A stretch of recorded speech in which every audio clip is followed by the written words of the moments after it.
proper. The time is now.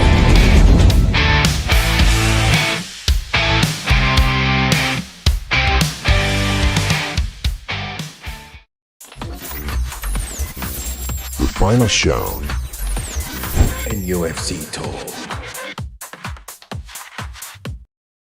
Evening, welcome to NUFC Talk. It's myself, the Toon Army. I'm alongside with Tim, and I've got Andy Bokey with me tonight. This is the first part of a few hours chat, if you like, all about NUFC.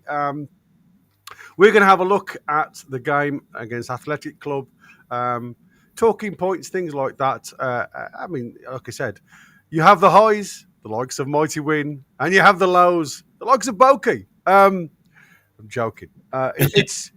Isn't it funny how when you watch a game of football, how people can have a variation of the same game when it comes to what you watch compared to what we all watch. It is really weird. We seem to have this kamikaze way. And you know what? I saw somebody in the chat in one of our previous videos saying, oh, here we go again, negative TV, you might as well call yourself, because you never talk anything positive. And I can't remember who it was. Somebody else come on board and said, well, can you name the positive?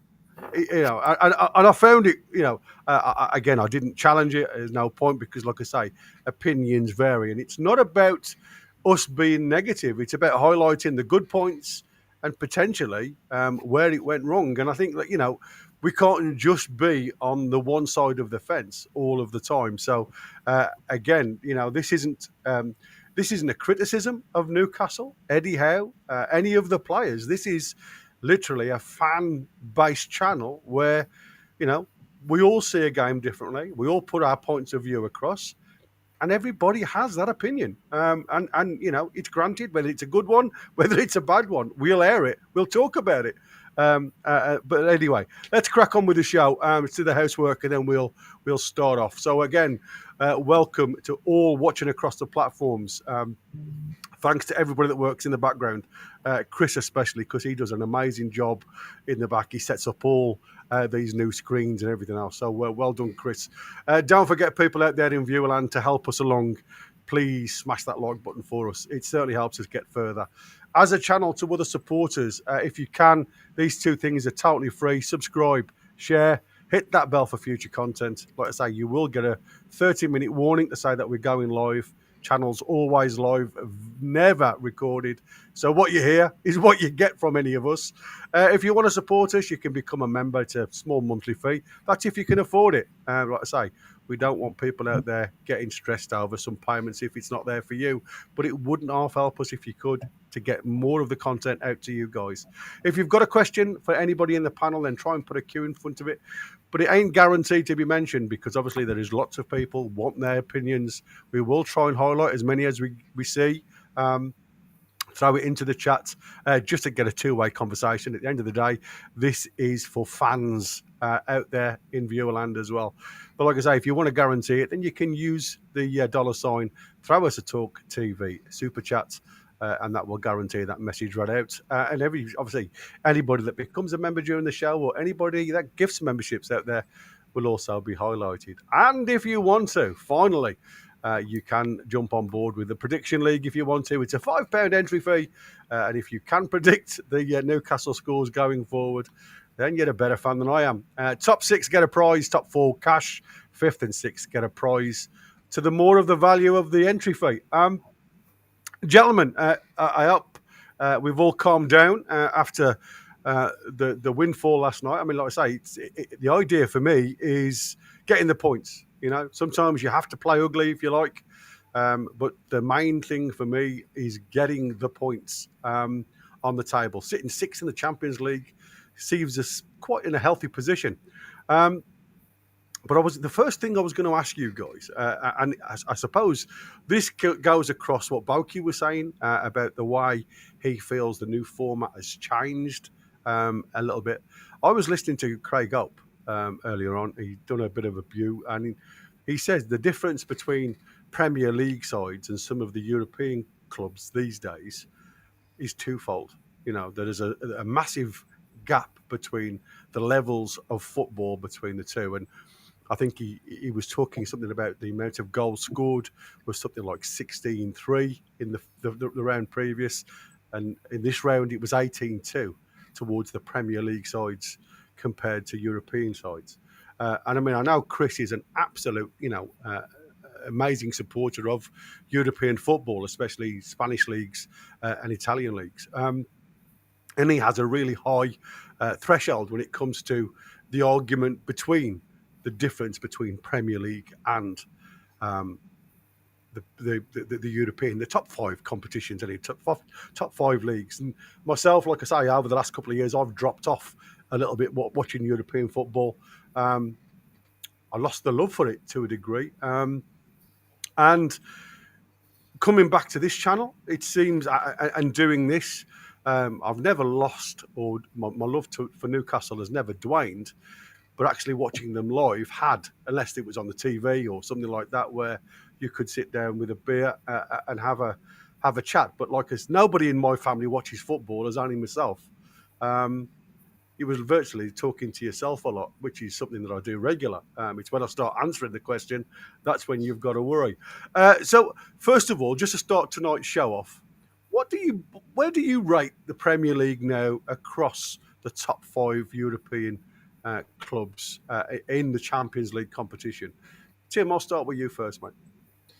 It's I'd say number one. I think it's the best, and I think there is an element of truth to what Craig Hope was saying. I mean, I don't know if I'd go maybe as far as the promoted sides. I think he said, didn't he? Would have a good run, not a good run, but they might actually, give it a good fight anyway in the Champions League. Well, he certainly said they'd be in the top 24. Even the lower teams in the Premier League could compete in the top 24, not necessarily in the top tier. So, I mean, you've only got to look at the likes of Karabag. I mean, how well they performed against Chelsea. They totally out of for them at home, they're a different animal altogether. But I mean, I understand where he's coming from. Sorry, mate, for disrupting. Yeah. No worries. Like I said, I think there's definitely an element of truth to it. I think some of these sides, they do bring a different challenge, and it's a kind of difficult challenge in terms of you might be playing, I was going to say more technical teams. That's probably not as much these days as it was in the past compared to where, with the Premier League these days. But you're always going to get these different teams who pose a different threat. So on that basis, no game is kind of, that easy, if you like. But ultimately, I do think that the Premier League is significantly better than most leagues, and there is that gap. And me and Borgie were speaking about the whole Champions League format a few days ago, and it's something I was speaking to Peter about as well this season. And I know you kind of differ, Gary, don't you? And Win, etc. But I think I do agree with Craig Hope in that I'm a fan of the format in that we get a chance to have these games. And, like Bilbao, for example, had a mint time speaking to some of the Bilbao fans in the big market. That was brilliant. And those nights, are kind of priceless, if you like. But purely from the football side, I think it does, the format devalues a little bit the tournament itself, because not only have you got these other teams, but the weaker teams, but you've also got these big ties, early in the rounds. Now, I understand you might think, okay, well, that's great because that's what everyone wants to watch. But those big ties, those big clashes, Clash of the Titans, everyone's kind of waiting for that in the past to see when that happens. And it takes away, when you have all these big ties early on, one after the other, just for me, it takes away a little bit of the prestige, and also there's not as much at stake in these games because there is that safety net of the playoff, So I'm thinking from that point of view, beforehand, in the Champions League, the group of death, for example, you either turned up or you were out. And that's the cutthroat nature of the Champions League, in that you were at the very highest level and you have to perform. And even though it's harsh, I quite like that in a way. I think it levels itself out, doesn't it? You can see where you are in the pecking order. I mean, I felt really sorry for, I suppose, our naivety under Eddie Howe's first tenure in the Champions League. I don't think anybody expected that group of death as we had, and the highs and lows. And again, the reasons why I say naivety is because you could have still been in Europe if you were able to manage games, and I think that is, for me, the fundamental question is, why are we struggling to manage games when you're in a winning position? And I think that has to go down to a tactical bias towards, is Eddie Howe under pressure, literally from the fans more than the board. We've heard lots of rumours about, his fear of dropping Isaac at the time due to the crowd noise, and for me, it's a case of there is no one person in a black and white shirt who wears a black and white tie or a black and white tracksuit that is bigger than the badge that they wear on the shirt. So everybody has to step up to that noise before they look at anything else, and they can't be influenced by the 53,000 in the stand. They certainly can't be influenced by social media, and they certainly can't be influenced by somebody giving them the wrong information. And for me, I don't know who's feeding Eddie Howe this information, but it looks, as we saw against West Ham, as though there's a lot of naivety when it goes to, let's just throw bodies on the field of play and see what we get out of the game. That isn't how you manage a club. Bokeg, I know we've heard your side of the story regarding the format, but I don't know whether you've had a chance to listen to Craig Hope's part, what he was saying about the different levels that the Premier League. I mean, Foxy's made a great statement. I'll come to that in a minute, but I just want to hear your views, mate. No, I understand. I have watched Craig Hope's interview, and good as always. One thing I will pick you up on, I think I was the positive one last night, and Win was the negative one. No, I'm on about over. Generally, I completely agree with you. But generally, we have two. Night, I was very positive, and he was negative at times. It made me laugh when he says, "I'm not going to bring any negative," and then he slated Botman, and we're thinking nobody's slating any of the players here. He was the only one that did it, but that's Win for you. Anyway, I've got to be honest with you. I don't watch a lot of European football, so I'm probably a little bit like yourself in this, that I'm quite blindsided to sort of their side of football.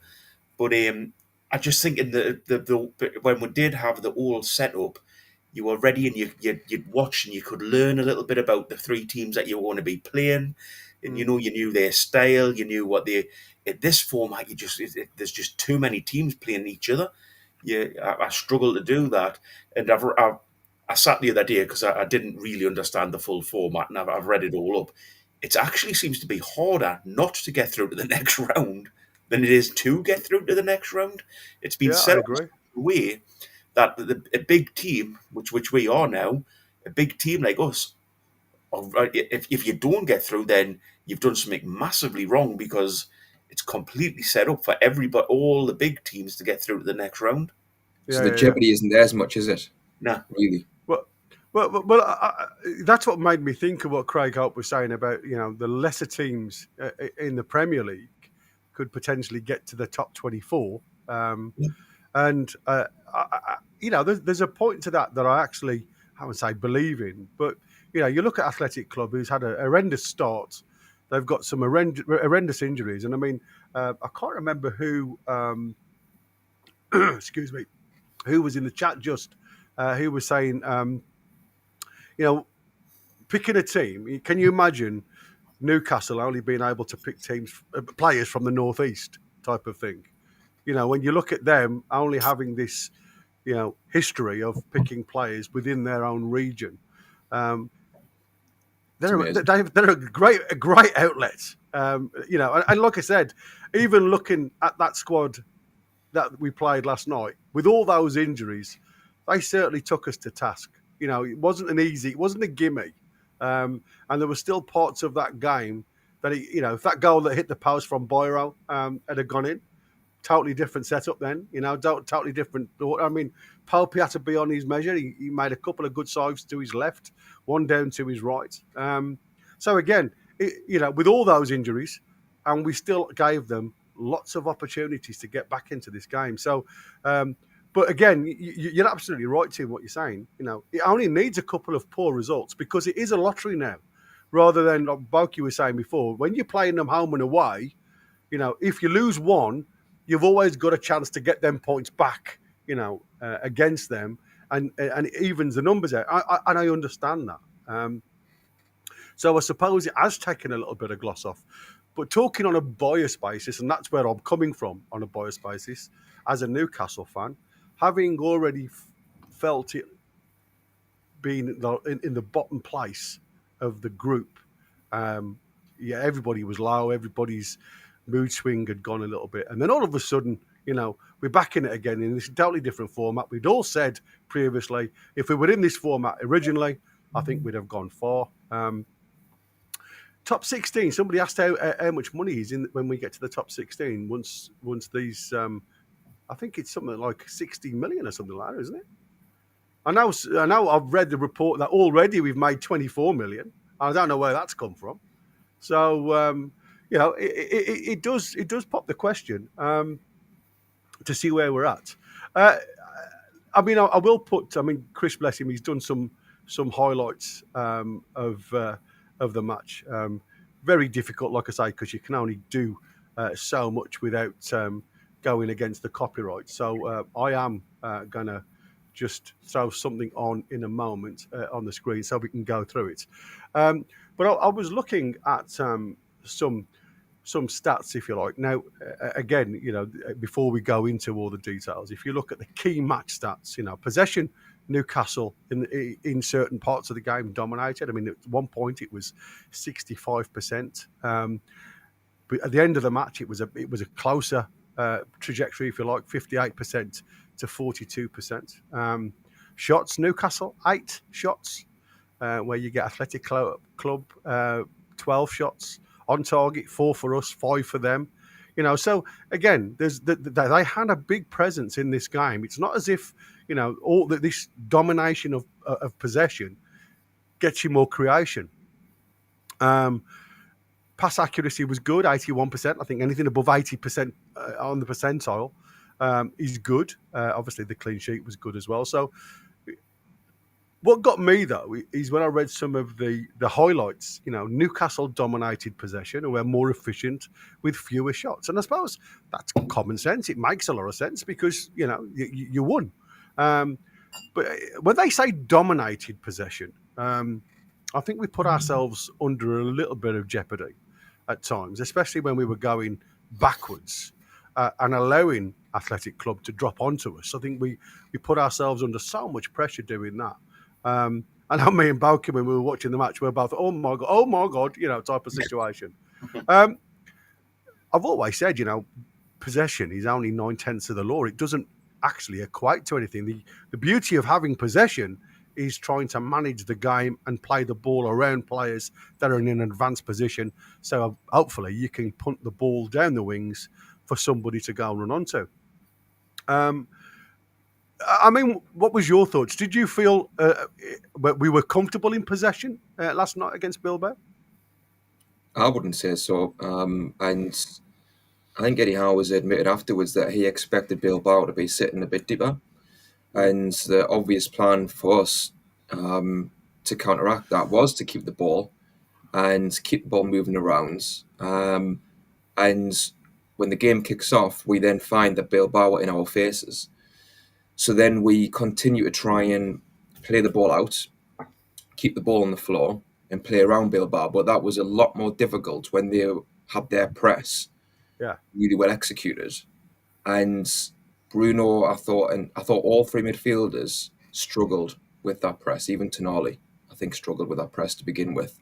And my disappointment, and Steve McManaman said this as well in commentary, BT Sports. I thought he was absolutely spot on, because after 10 minutes or so, or 5 minutes, you could see what I've just said, what the game plan was from Bilbao. And if that surprised us, then we should have reacted and said, okay, actually, there's a lot more space in behinds than what we thought there would be. So instead of playing it out and playing in dangerous areas, like you say, Gary, for me, I thought at times it had to be good. So at times it was good because otherwise we would have conceded goals. But it was just skating on thin ice a bit, and we were caught out higher up in our own half, and there was that spacing behind. And again, you're talking about game management. I know you're referring to late in the game, but even to begin with in the game, I thought you need to just switch up the game plan here, play balls in behind, make them turn around. I just thought that was the obvious thing to do when we're persistent to play these balls out from the back and this tiki-taka triangles, and it very nearly cost us, and that was part of the frustration of that performance. Yeah. Yourself, Bucky? I very much agree. Possession-wise, we did lose it quite a bit. I think there was one person on the pitch who lost it a bit more, well, a lot more than other people, which was Gordon. I think after he came off, we seemed to pick up a little bit, and we still weren't fully in. I've watched the game back, and I think when you watch it live, you have a mindset, but we weren't in control of the game a lot of the time. It was an end-to-end game, but I think we sort of held the ball up better in the second half. We sort of had a little bit more control. And I tell you what, the back four that we had out there, all four of them, I wasn't worried at any point when they had the ball and they were pushing forward. It's sort of, I know they hit the post a couple of times and there was a couple of good shots on goal, but we did seem to have a little bit more steel at the back, which is a good thing to see. Gary, can I answer Wazza's point as well, Warren's point as well on the super chat? Yeah, I was going to put that up just before you, as you were finishing your thing. Go on then, mate. Go for it. Warren, I agree with you completely in regards to the fact that it's a little bit like the FA Cup, but it would be more like if we had the FA Cup and what we started doing was, instead of playing each other round by round, we did a league for that. And, you would soon have, there would be no conference or below teams, lower league teams come through. And it would just be the Premier League teams that would get in there. So, yeah, if you change the format of a competition to that sort of thing, all you're doing is trying to get the big team through to the later stages, in my view. So I understand what you're saying, and I agree with you, mate. Yeah, but there's a lot of people say though in the chat that they often don't switch on to the Champions League until the last 16 because that's where the big clubs start clashing. And now, as you saw, the Liverpool Real Madrid game, which I thought was an amazing game, to be fair, both teams really going for it. That comes in earlier rounds these days compared to the old system. Yeah, but Gary, let's face it, it's like that with the FA Cup. I'll freely admit up to it. The BBC has the early rounds of the FA Cup on. You can sit and watch. I very rarely watch them games. I've got to be absolutely. Yeah.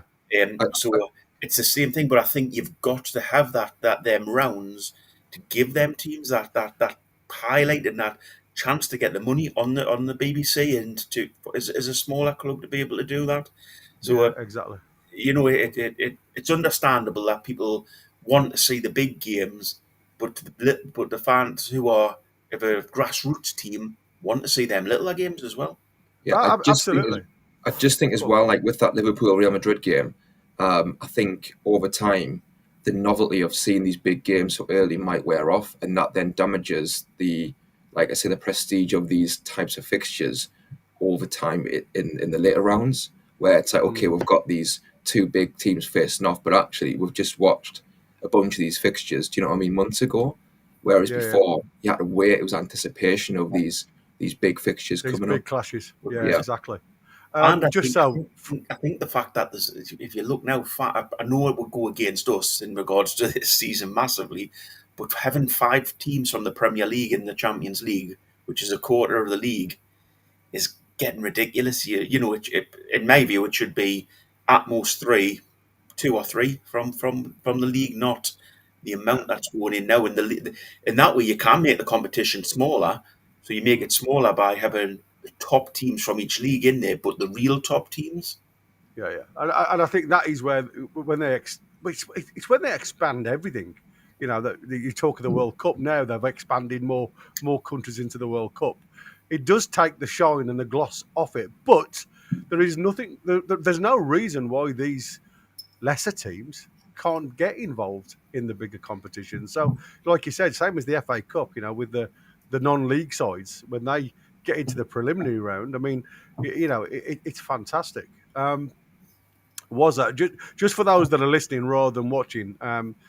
What Andy's just answered there was Warren's question was it's a bit like the FA Cup top clubs rule is what was put in there from Warren. Thanks, matey. And there's another one just come in I've seen from Warren again. In-game management should be given to the captain.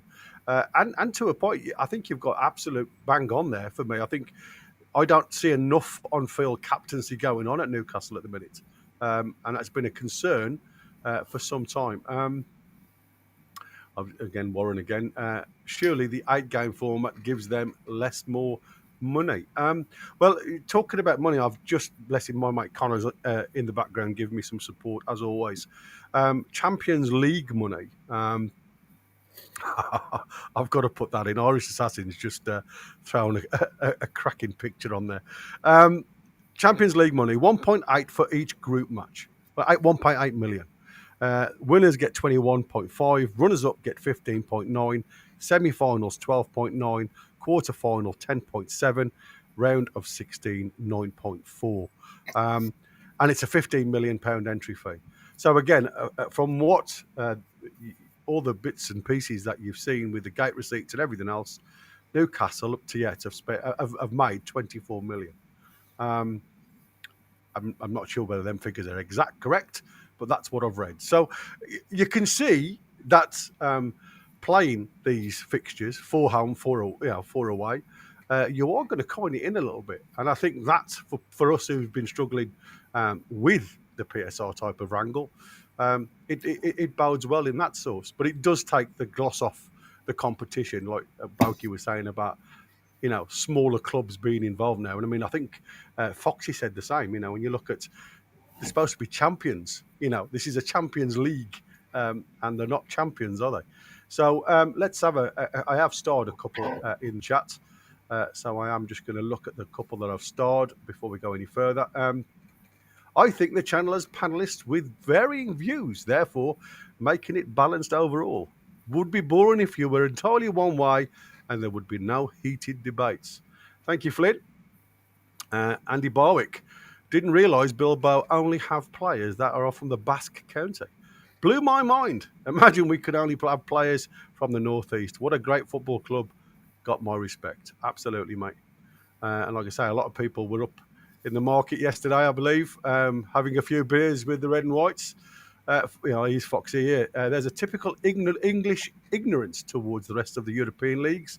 A lot of people already ignoring some of the results versus English sides just this season. Karabag, go ahead Eagles, and Larnaca. That's what I said. I mean, I was amazed. I enjoyed watching them against Chelsea while I was setting up for the show, to be fair. It was a cracking game. Braun saying Prem is without question the best and most deep in the league, but it doesn't mean the Prem top teams are better than the other league or the league's top teams. And I think there's an element of truth to that as well. And I think that is one of the reasons why I lost touch with European football, because to me, when I was watching it regular, it was always the same two sides. It's like the Scottish leagues, isn't it? Always Rangers and Celtic vying for top spots. And that's where it felt like for many years watching European competition. It's obviously changed now. There's lots of different movers, lots of people coming in and throwing money around. So it has changed, and maybe it's something I need to get back and have a watch. Again, Foxy saying most clubs can handle players being injured.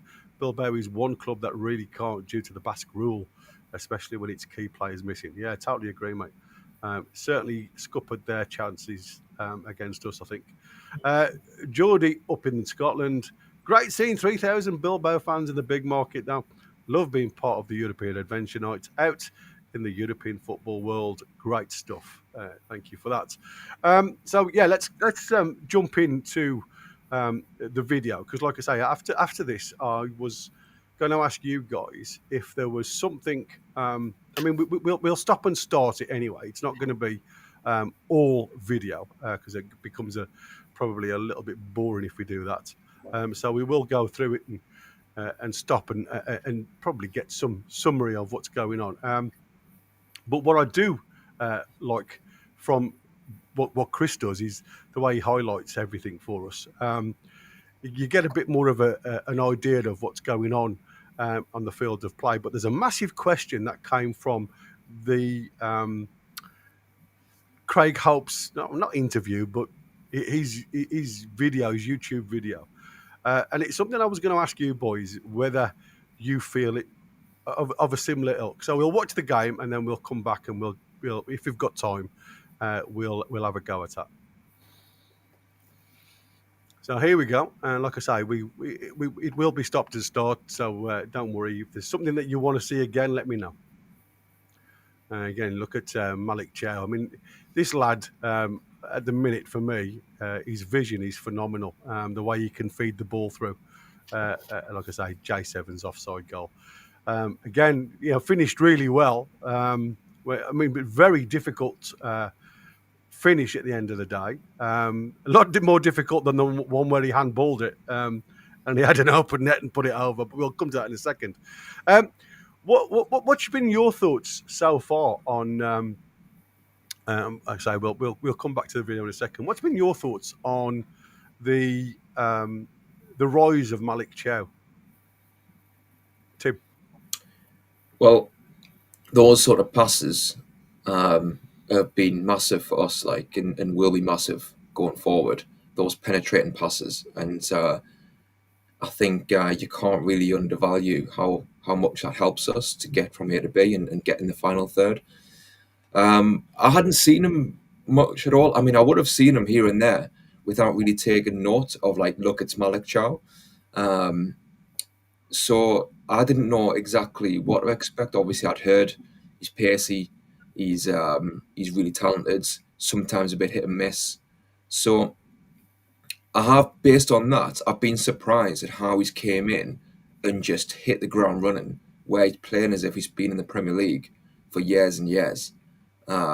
So you've got to hand it to them for this signing, no doubt about that. And what was he, 23, something like that, 23, 24? So if we can keep hold of him, we've got one hell of a centre-back. I mean, obviously it's, 3 months in the season, so, touch wood, things continue to go well. But by the looks of it, we've got a top-class player there who can be our centre-back for a number of years, hopefully alongside Botman. So it looks like a top-class signing,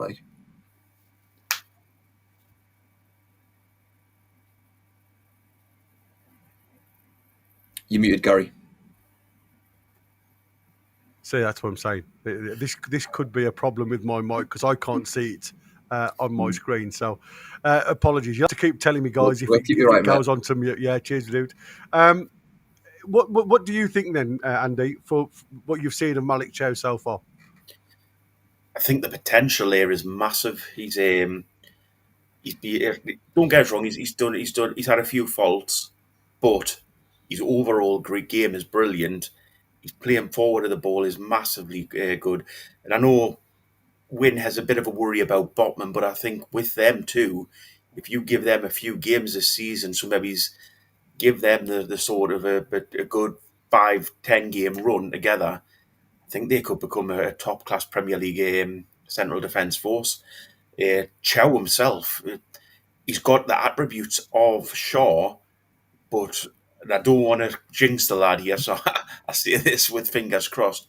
He hasn't got what Shaw had when he first came, which was the defensive naiveties. He's quite good defending as well. So he's got that ball playing forward, being able to break out a defence attitude, but he's also got the defensive mind as well. And that's a hell of an attribute to have in a central defender. That pace and physicality, it just helps so much, doesn't it? Yeah. When balls going behind.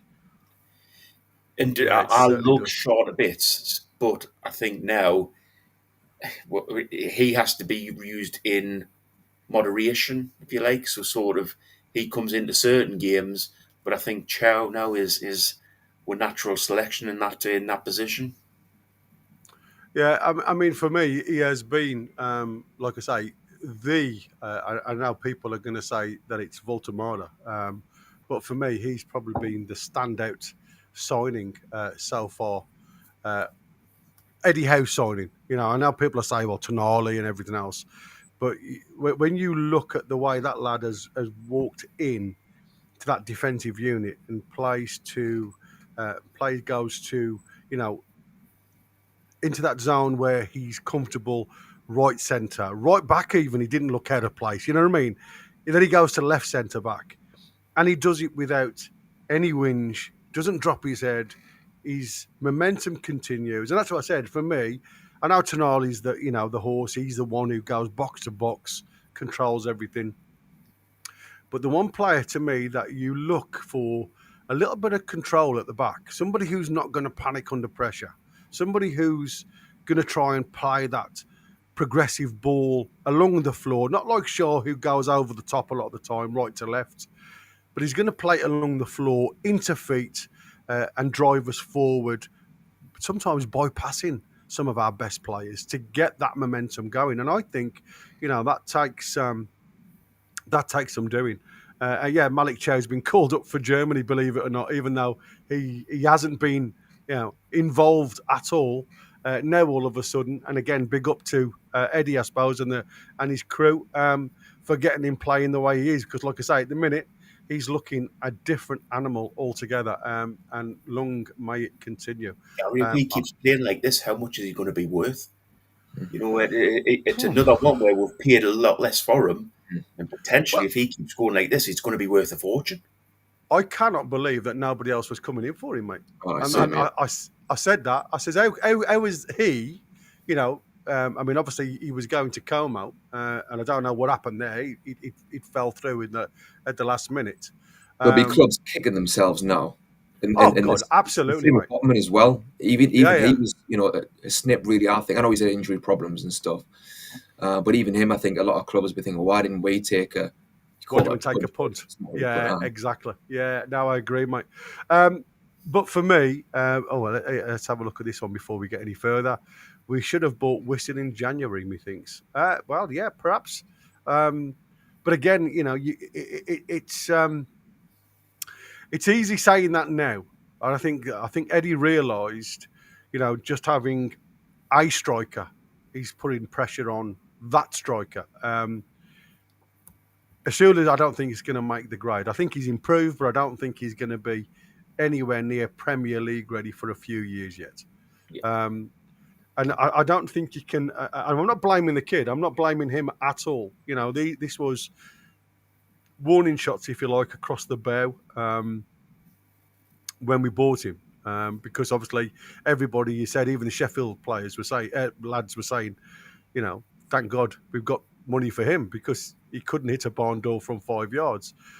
You can see glimpses in him. And like I say, he seems to play a lot better when he's got the ability and the room to turn and run at defenders. He's the type of player that likes that task. He likes to set players going, and we saw what he can do from the out, running from the outside in. When Langa won that ball back and drove forward with Sula, goes across, fires a shot in, and then we get the rebound. These are the things that people sometimes forget what he can do. I just think he's a J7. I just don't think he's a natural striker. I think he can develop into potentially a better winger than he is a striker. But again, I think he's a way off that at the minute. So it'll be interesting. Gary, can I just pick up one? I think we did miss one super chat from Warren. Top clubs in Scotland not having it all their own way as of now. Yeah, and I agree with that. Yeah, I mean, like I say, there is some unsettled business going on at Rangers. Obviously the fans are up in arms not so long back, and they've changed managers again. And even, like I say, it takes a long time for. This is what I said. We all talk about. Is the change a Roy on? At Newcastle. You got to understand. We've just started to see the fruits of Eddie Howe's team, because it's took him 4 years to move on certain players that weren't going to evolve Newcastle. So that's going to happen whoever comes in. You've seen Thomas Frank had a great start at Spurs, but again, none of these are his players. So he's trying to get the best out of players that have previously been bought by previous coaches. So whoever comes into Newcastle, they're going to have a different view again. There's going to be some players that are playing well under Eddie Howe that will probably disappear under a new head coach. So it's like I said, I think at this present moment in time, unless results go crazily against us and form starts tumbling even further down the field, I think it would cost not, and it's not about the money at the end of the day, but it could cost Newcastle 5+ years further to get to those high notes that they're trying to achieve with Eddie Howe at the helm. So I think sometimes it's a happy balance. You've got to look at the bigger picture, the wider audience, if you like, to try and get to where we're going. I've got one eye on the screen because I'm looking at the time, because obviously we're only doing this watch along until 8 o'clock, and like I say, I realise we've only got 18 minutes left, so I can't not show this because for me was probably the highlight of the evening, plus a little more. And when I've watched this back, I want you just to have a look at Dan's movement, and we always question marking in the box, not following your players. Well, yeah, have a watch of this one. But you have a look at where Dan headers this ball, how far wide he is when he's actually heading it. He's outside the 6-yard box when he takes hold of this ball with his head, and phenomenal finish.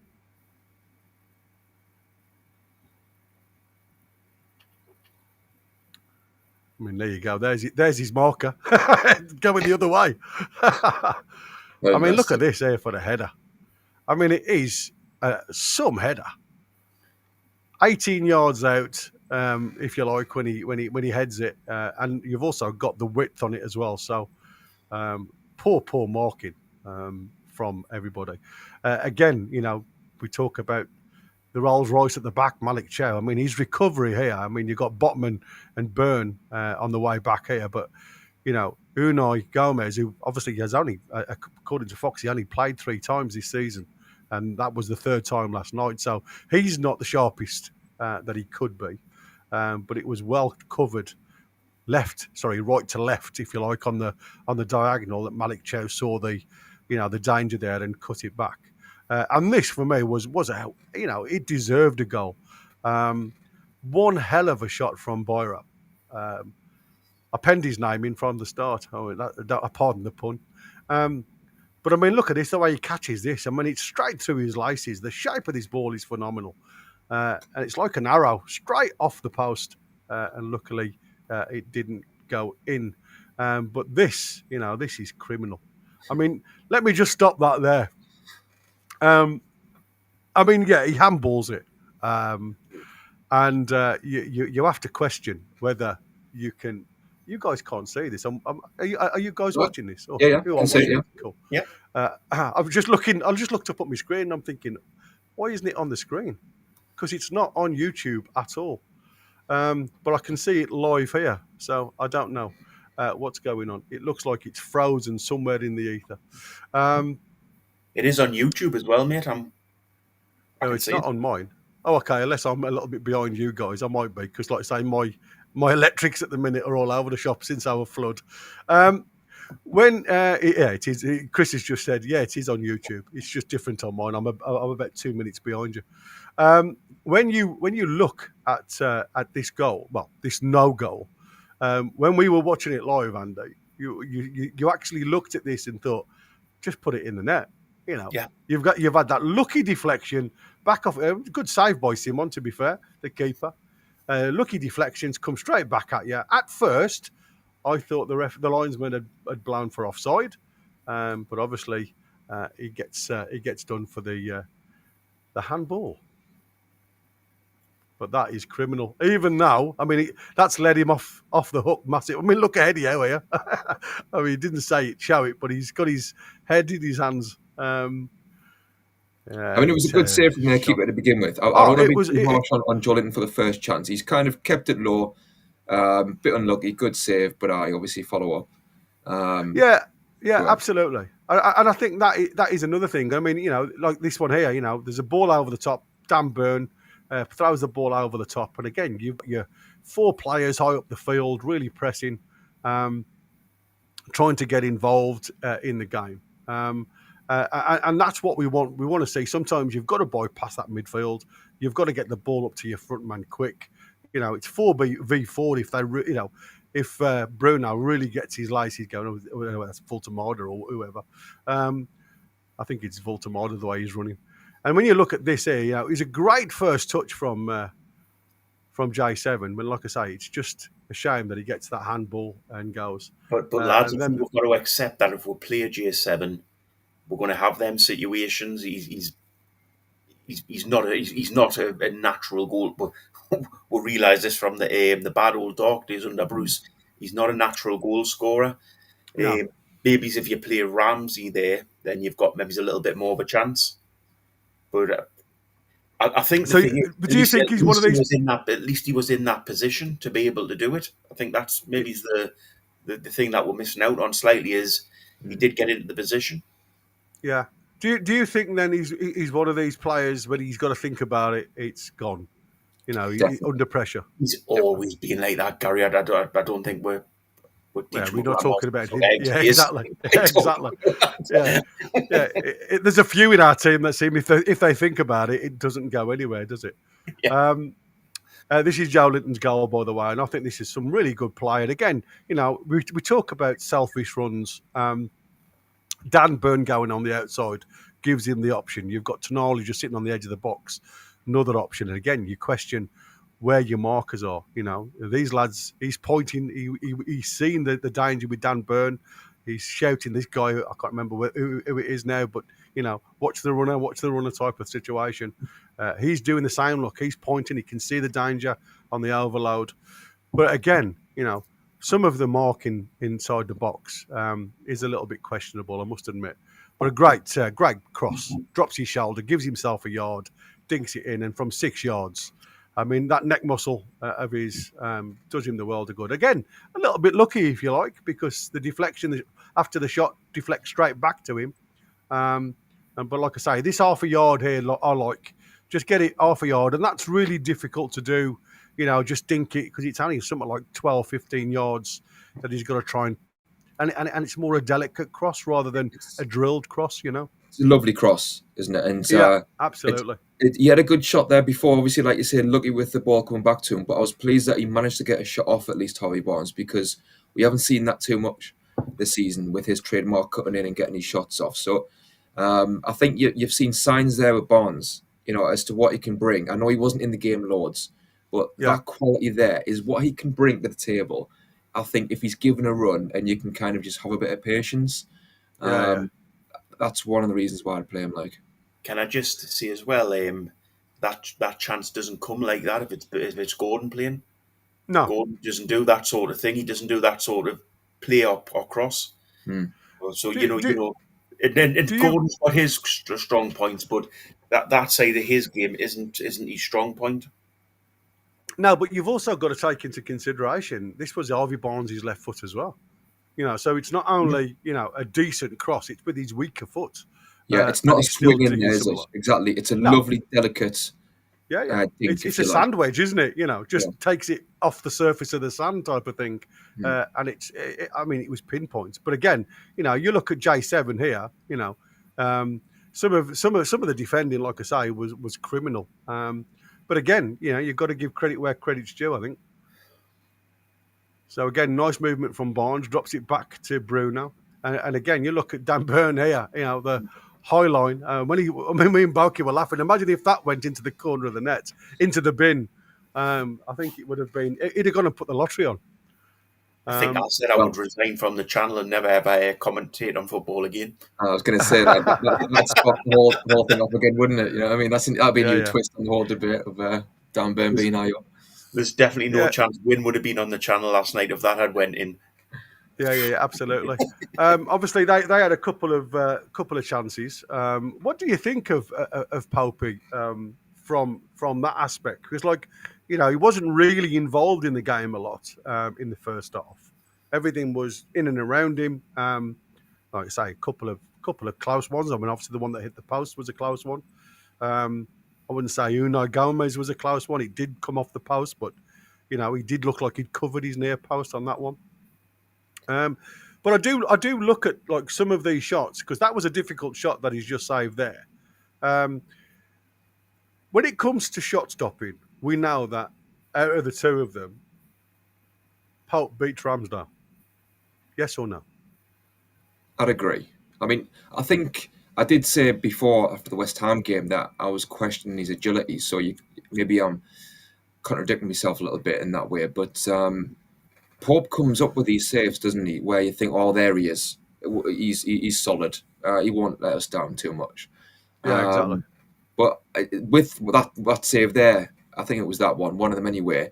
It did come a little bit from him being slightly out of position, and it was a little bit like the Nottingham Forest game last season when he came back and their player scored from 30 yards out or something because he wasn't quite in position. And it was a bit similar there. So what I would say as well about Pope is that his kicking, I thought, was a lot better yesterday. It was a bit under the radar, but he was in some tight spaces and he actually handled the ball, I thought, a lot better then. Yeah, I mean, to be fair, there's a part of me that absolutely agrees with you. I think, this pet football at times is a worry, because I still don't think we have got all the players that are comfortable playing pet football. I mean, we saw that when we went back. Pope always looks uneasy when he gets the ball, and he's like, well, do I go left or do I go right? And sometimes when his first touch, when he allows it to run across his body, I think sometimes can be an issue for me. But yeah, I mean, like I say, I do think he's getting better. I don't think he'll ever be the finished article, and that's what I said. No. If we could have an amalgamation of the two, Ramsdale's bottom half and Pope's top half, I think we'd have a cracking keeper. I don't think we need Pope to particularly change. He's too old to change. He's never going to. He's very flat-footed is the major issue. So he's never going to change the way he can kick the ball. However, I think once you get Tino and Hall back on the wings, and you're naturally playing out from the back, you've got no concern. You don't have to kick it forward all the time. You've got them two lads there who can sort of play forward with the central defence that we'll have, and them two. I don't think his kicking then becomes such an issue. It's just at the minute, because the way we're playing at the minute is obviously to go quite long to the left or to the right for someone to flick on, and that's not his natural game. So I think exactly.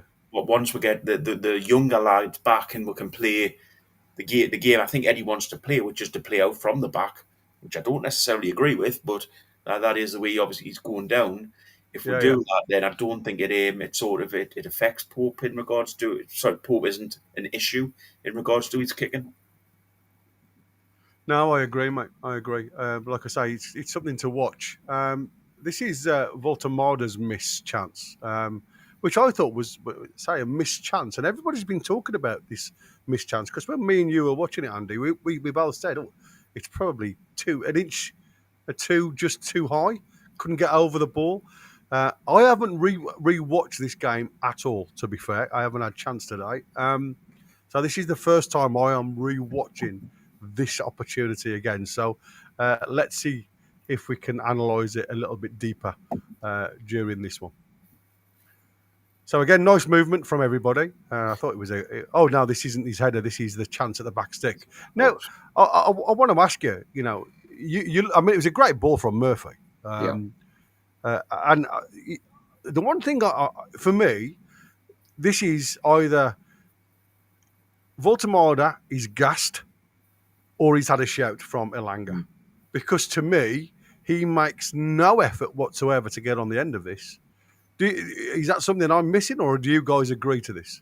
No, I agree. I watched this back today and I didn't realise at the time sort of how I might have been offside in the end, but just in isolation, how much of a chance that was. And I'm just thinking, throw a leg at it. How tall are you? Do you know what I mean? You've got those long legs. Surely you could have reached that. So I was a bit surprised. And, Vultamoder, he's really talented. But, a bit of off game, I thought. I mean, you can see there, he kind of stopped, didn't he? At that point, he must have had a shout from Langa. Well, that's the only excuse I can give you, mate. Because, we look at this now. Now, I'm not being funny. The amount of times that these guys have been in a training session or whatever, how many times Vultamoder's been coached. If Murphy gets the ball in this situation, that's where I want you to aim for. That's where I want you to run.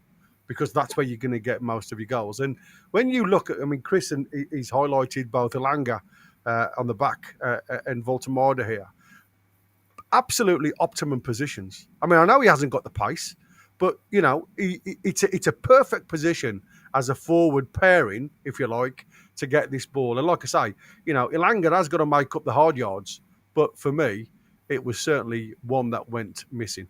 But lads, as a striker, I don't care who's shouting to me here, there. I'm putting that in the back of the net. Yeah, but he makes no effort for it. No, that's exactly it. I think if that's a Shearer, or if it's an Isaac, or it's a out and out striker, you don't give it. You don't give. I was going to swear there. You don't give two hoots who's behind you and shouting at you. You see a ball coming in like that, you score. Your eyes light up, don't they? Do you know what I mean? It's like, my God, 100%. this is on a play. That's mine. Thank you very much. Yeah, I mean, he doesn't even stretch for that there. No, you don't listen to anything in your ear. You just put that in the back of the net. Yeah. I agree with you, mate. I think it was criminal, if I'm honest with you. Having watched that back now for the first time, and again reading about it today while I was out, just on my phone, just listening to all of the social media stuff, Chronicle, and then obviously on the way back, I'd got Craig Hope in the car, and I thought, that's an interesting one. Is he gassed at this point, or did he get that shout because he makes no attempt for that ball? This is Popey again. I suppose another, decent save down to his left-hand side. We know how good he is to his left. And like I say, he guides that one round the post really well. And again, difficult one because the ball just bounces in front of him.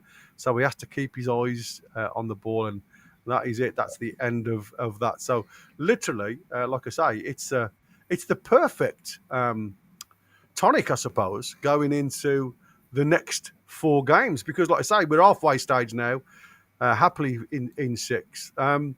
Final thoughts then on Atletico Club, the game. Anything that springs to mind? Anything that's, glaringly obvious that I've missed? Gary, can I just say how good your commentary was? I know we don't praise each other much on the channel, but I realise how hard it is to do something like that, and your commentary during that game was absolutely brilliant, mate. So well done. Thank you, mate. Thank you. Like I said, it doesn't come naturally. I mean, Mossy and all them, literally, I must go and read the autobiography because, like I say, if it can give me any tips, you know what's harder is the fact that because I don't have anything coming in my ears at all, apart from us chatting. So I don't get any feedback from anybody. Literally, all I have got is numbers next to a name on my screen in front of me at the bottom here. So if I can't see a number, it's Atletico Bilbao. Boys, we are coming to the end of the first hour. We will shortly be going on to the look ahead, Brentford the weekend. Thanks to everybody in the chat. Obviously, Warren, massive thanks and massive shout out, matey, for the super chats. Superb as always. Stevie Hobbs he's saying that he's too slow. Vultamoder is just too slow for that. And in the next one, in the next part of the show, we are going to have a look at some of the potential problems. We'll see you on the next one then. NUFC Early Night News with Gary the Geordie Yam Yam and Derek the Mighty Wing. Weekdays from 8 p.m. UK, 2 p.m. USA. NUFC Talk.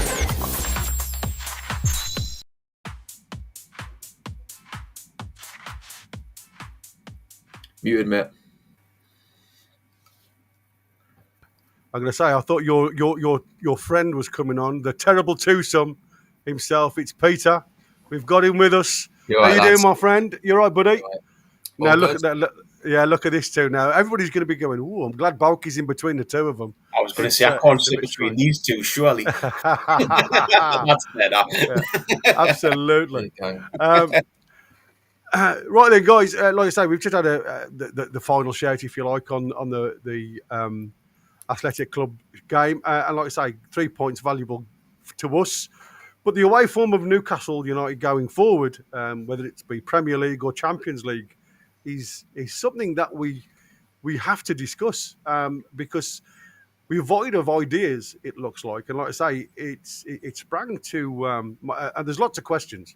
The first couple of questions, and again, we go back to injuries, illnesses, and everything else. Are we in the situation now where Eddie Howe would favour his tried and trusted, whether they're not 100%? And if that is the case, is that the reason why we are not at the races when it comes to home or away games? Because we've not been fantastic at home, even though we've got more results our way with having the 12th men and the crowd. But is it more the case that we are now in a situation where, we've heard about Bruno, literally the day before the West Ham game, feeling ill, You've looked at, and we've heard now that apparently Anthony Gordon's been carrying this hip injury for some time. Asula with the ankle injury. I mean, I know Asula's not a starter. We've had Louis Saul on the bench a couple of times, may not have been 100% fit. Are we getting to that point now where Eddie's got a tried and trusted 11, and by hook or by crook, he will try and start that team before he looks elsewhere? It does feel like that a little bit to me. Joelinton started last night, and I thought maybe he would have possibly been dropped after the West Ham debacle. But he kept faith, didn't he? He kept faith in the regulars. And to be fair, they've repaid that faith last night. He's a funny one, Joelinton, because at times, I'm watching the game against Bilbao and I'm thinking you can see his qualities. And but then other times, obviously you showed earlier, Gary, the miss going through on goal and just the odd pass here and there. I know we're being hypercritical, you could say. Obviously, we're dissecting things here tonight, but because at the end of the day, he scored and I think he had a half decent game, to be fair. But yeah, I think in the broad sort of sense, I think up till now, there's been times where I think Ramsey could have came in, or even Miley, just to freshen things up. And like we say about Joelinton, I love him. Don't get me wrong. And players like him, even if you kind of take them out, they'll always have a part to play. It's a long season, but yeah, I think just long term, or just for the rest of the season, it would be nice to see a bit more rotation, a bit more of a look in for the likes of Miley and obviously Ramsey now he's fit. I would certainly like to see what he's made of and let him cook. Yeah, cool. Go on then, boys. What's your thoughts? I'll just quickly say what I think on that, because I think it is a bugbear of mine with the whole injury thing and illness, with Bruno. And again, we've said a million times, there's asterisks up there acknowledging how well Eddie Howe has done for us. But I think when a player's injured or is carrying a knock, for me, unless it's special circumstances, just don't play him. And Gordon made a statement there of unfinished business at Newcastle. Well, hopefully he starts turning up. But let's see if he's something makes up for recovery. Yeah, I mean, obviously he's talking. Anthony Gordon, he's talking about that he wants to play regular Champions League in his career. Well, for me, I wouldn't think that far ahead, mate. I think about your next game, and I think about your passing, your crossing. I wouldn't be thinking about Champions League season. Do you know what I mean? And the way he's playing, and he had a knock. So not only did he have a knock last night, but he hasn't been playing. I mean, he had a stink anyway. They all did, but he had a stink against West Ham, and he's got a knock. Just for me, I think you've got Harvey Barnes there. What you said, Gary, about having not as much faith in the squad players, I think, frustratingly, I think that must be the case, because otherwise you just bring Barnes in for that. I know he played on the right, but you bring him on the left or somebody else on the left, and Bruno with his illness. And it does explain a little bit maybe why Bruno had a bit of a stinker against West Ham. If he was ill, again, for me, if he's ill, it's like, okay, Bruno, quality player, we love you, but you're not 100%. I've got a squad for a reason. I've got Ramsey for a reason. He's coming in. You're sitting out. You're going to be chomping at the bit for the next game. Complain, no worries. I want you to be complaining because I want you to be hungry. But I'm going to be making that decision that you're on the bench. I just want Howe to just, do that a bit more going forward. And it is a bit of a bugbear, like I say. Just on that as well, I think he did kind of. Can't hear you, buddy. You don't hear me, Sorry, no? I can hear you. It's bulky. I can't hear you. Okay. Sorry, Borty.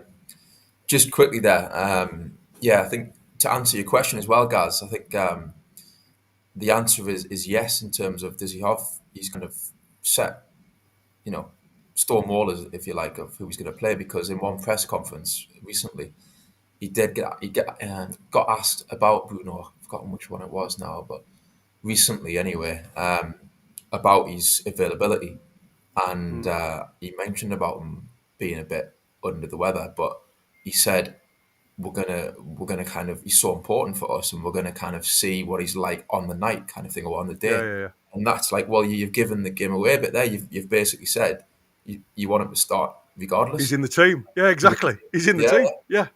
Like Tim says, I agree. We've got to kind of like keep them on the toes a bit more. Go on, Can you hear us there, Gary? I can now, mate. You're good. What I don't think there's any excuse for was the other day when he said Hall wasn't fit enough to come on. Yeah. And he had him on the bench. It was only because he was a first team player. That's a disgusting attitude to have. That you should have a youngster on the bench, in which case, or another player. I don't see any point whatsoever in just putting a player on the bench who's not fit for the sake of having them on the bench. Well, that's the concern. Whatsoever. Yeah. But that was the same for Asula, mate, wasn't it? Asula can't. We have to manage his minutes because he's got an ankle injury. Well, if Vultamoder goes down in the first 5 minutes of the game, who plays? Yeah. You know what I mean? You've got to change half a dozen of your players around, like we saw against West Ham, to try and get some type of balance to the side, and it just doesn't work. It fails. I love that that was put up on before. I've got unfinished business to do at Newcastle. I think they should just take the "un" away from it and just put "finish." I need to finish while I'm playing for Newcastle would be fantastic, because that would help us out massively going forward. I think with the squad though as well, and I'm repeating myself again and again and again with this, but we've got to start bringing some youngsters through into the first team, and not in the and I had it went mad the other night when I said this, and it was all, so you want to put 4 players in the first team? No, I want to put 1 or 2 players on the bench and just get them integrated into the squad. And if you're 4-0 up and you're cruising the game, then you give them lads a little chance. They might never make it as first team players. They might never ever get through into the first team squad. Sorry, the first team is a regular, but you've got to have that progression in place so that players know that there is a chance for them to progress at the club. I do understand his well-being, and I'm going to class it as well-being towards the mental issue. But for me, what advertisement is it doing to other youngsters that are looking for a club? Somebody that's got a path to becoming a player in the Premier League. I think, with the likes of Anderson being with us, Miley, Longstaff, Byrne, all Geordie lads, seeing Miley especially and Anderson playing in a black and white shirt, not very often, but he was there for virtually a season when we had all those injuries. Miley, that was the advertisement that got us the youth that we've got now. That's not going to happen again, because obviously now Miley's not really getting much of a shout. The lads that are here that have come through the door, and again, there's talk that there's 6 of them already looking to go in January. And I'm going to say looking to go, because I don't know whether that's because the club want them to go and they're not good enough, or there's been a conversation type of situation, because I don't know what happens there. But it's not a great advert for any of the kids. No. Like I said, it's the experience for me. It's nice to see Alex Murphy on the bench, if I'm honest with you. But it was a little too late at that point, because obviously we'd had multiple opportunities to give this lad some minutes. And again, we didn't go down that avenue. So for me, it's a case of trying to get a happy balance, a happy medium. And like I say, it's two goalkeepers. I mean, the lads have just put it in the chat. 2 goalkeepers on the bench all the time. doesn't bode well for me either. Doesn't give you much selection. If anything does go wrong, the lads aren't going to get very far in the European Youth Cup, right? They're not. I think they're virtually gone now because they lost 3-2 to Athletic Club yesterday afternoon. Not a bad performance, but they were just poor in defence. And that's what I'm saying. You've got young Sean Neve, who looks okay, bracing up front. He's a raw talent. I love Ferreira on the right-hand side, but he's only a 16-year-old kid. I think he needs time to really come on, but I think there's a player in him. And like, obviously, we all know Sue Park will be, I think he will be the next one to come up, if you like, because out of all of them, I mean, I think Munda's a great player. Interesting to hear that there was one of our youngsters that was a guest of honour at Anfield during the Euros against Real Madrid. I mean, like I said, I don't know whether there's anything behind that, but like obviously he was asked by Mohamed Asfali to go and watch the game. Got tickets for him. Let's see what happens, because like I say, it wouldn't surprise me if a lot of these clubs come knocking on the door for some of these young'uns. I'll just say, Gary, quickly on that point, is that you look at Arsenal and Arteta, and obviously, as much as I don't like Arteta's antics, he does, and maybe there's been accusations that it's a bit of posturing in terms of look at me, look at what I'm doing, but he does bring through the youth, doesn't he? And you look at that winger who's 15. I mean, maybe you can question how maybe that's too young, maybe, but he's massively talented, that right winger. And I just think, we said before about having a player on the bench where they don't play at all. They've got no chance of coming on. I think you can partly justify that if it is a really young player where they are there purely for the experience. And what would happen is that young player would go back to the under-21s and his teammates would be like, what was it like? What was it like in the dressing room? What was it on the bench? He'd be like, oh, it was this, it was that. It just gives that taster. And the rest are like, I want a piece of that. Just to be in the bench. It's confidence, isn't it? We talk about getting that confidence boost, that little bit of, it's like a morale boost for me. Exactly. If ever you get, I mean, for me, if ever I was asked to come into the boardroom and talk to some of the board members, I thought I was top brass, never mind anything else. Yeah. I totally agree, mate. Who's been pulled through from the youth squad? We mentioned Maley a lot, but I think he was about 3 years ago now. Who else has been dragged through from that youth team in that period of 3 years to now? There's nothing, is there? The other night, but there's none. There's nothing. No. No, and we've had chances. We've had injuries. We've had chances where them lads could have been brought through. And as I say, it's not a case of saying to them, you've got to play, you're going out to play. It's a case of giving them the time on the bench. And as you say Tim, the time around the squad to learn the pro game, basically. It would, it would make it less kind of compartmentalized. The club would become a bit more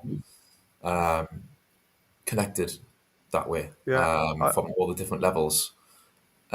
Gary, what do you think about Alex Murphy? Because I haven't seen. I've just seen him when he's came on. I think in the pre-season games he played a bit there. But you watch more than me in terms of reserves and under 21s. Is he not good enough? Do you not think to?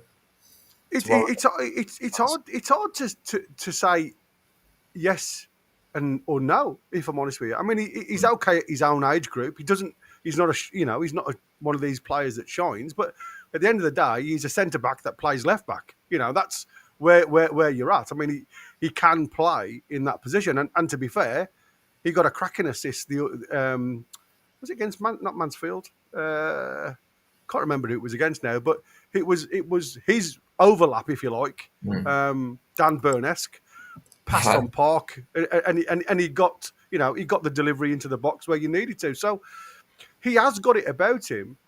But the reasons why I said it's hard to say yes and it's very hard to say no, because you know as well as I do, when you've got the opportunity to shine and step up to that next level, fight or flight comes to mind. You're either going to fight for the opportunity again, or it's going to be far too much for you and you're going to hide. And, to be fair, in pre-season, it was more of the flight than the fight. It was probably a little bit too quick, too soon. I don't think he was mentally right for the type of content that he was going to give us. And I think that is the problem. I think Eddie Howe, I don't know how many games Eddie Howe watches, because obviously a lot of the lads play same virtually time. Like in the Europeans, it's on the afternoon of our evening games. So I don't know whether he gets a chance to go and see them then. Because for me, that would probably be, one of those points. Sunday afternoons, Friday evenings, whenever, it's a hard job for a coach. You're reliant very much on feedback. And the one thing that got me was the fact that now the academy play with a 10.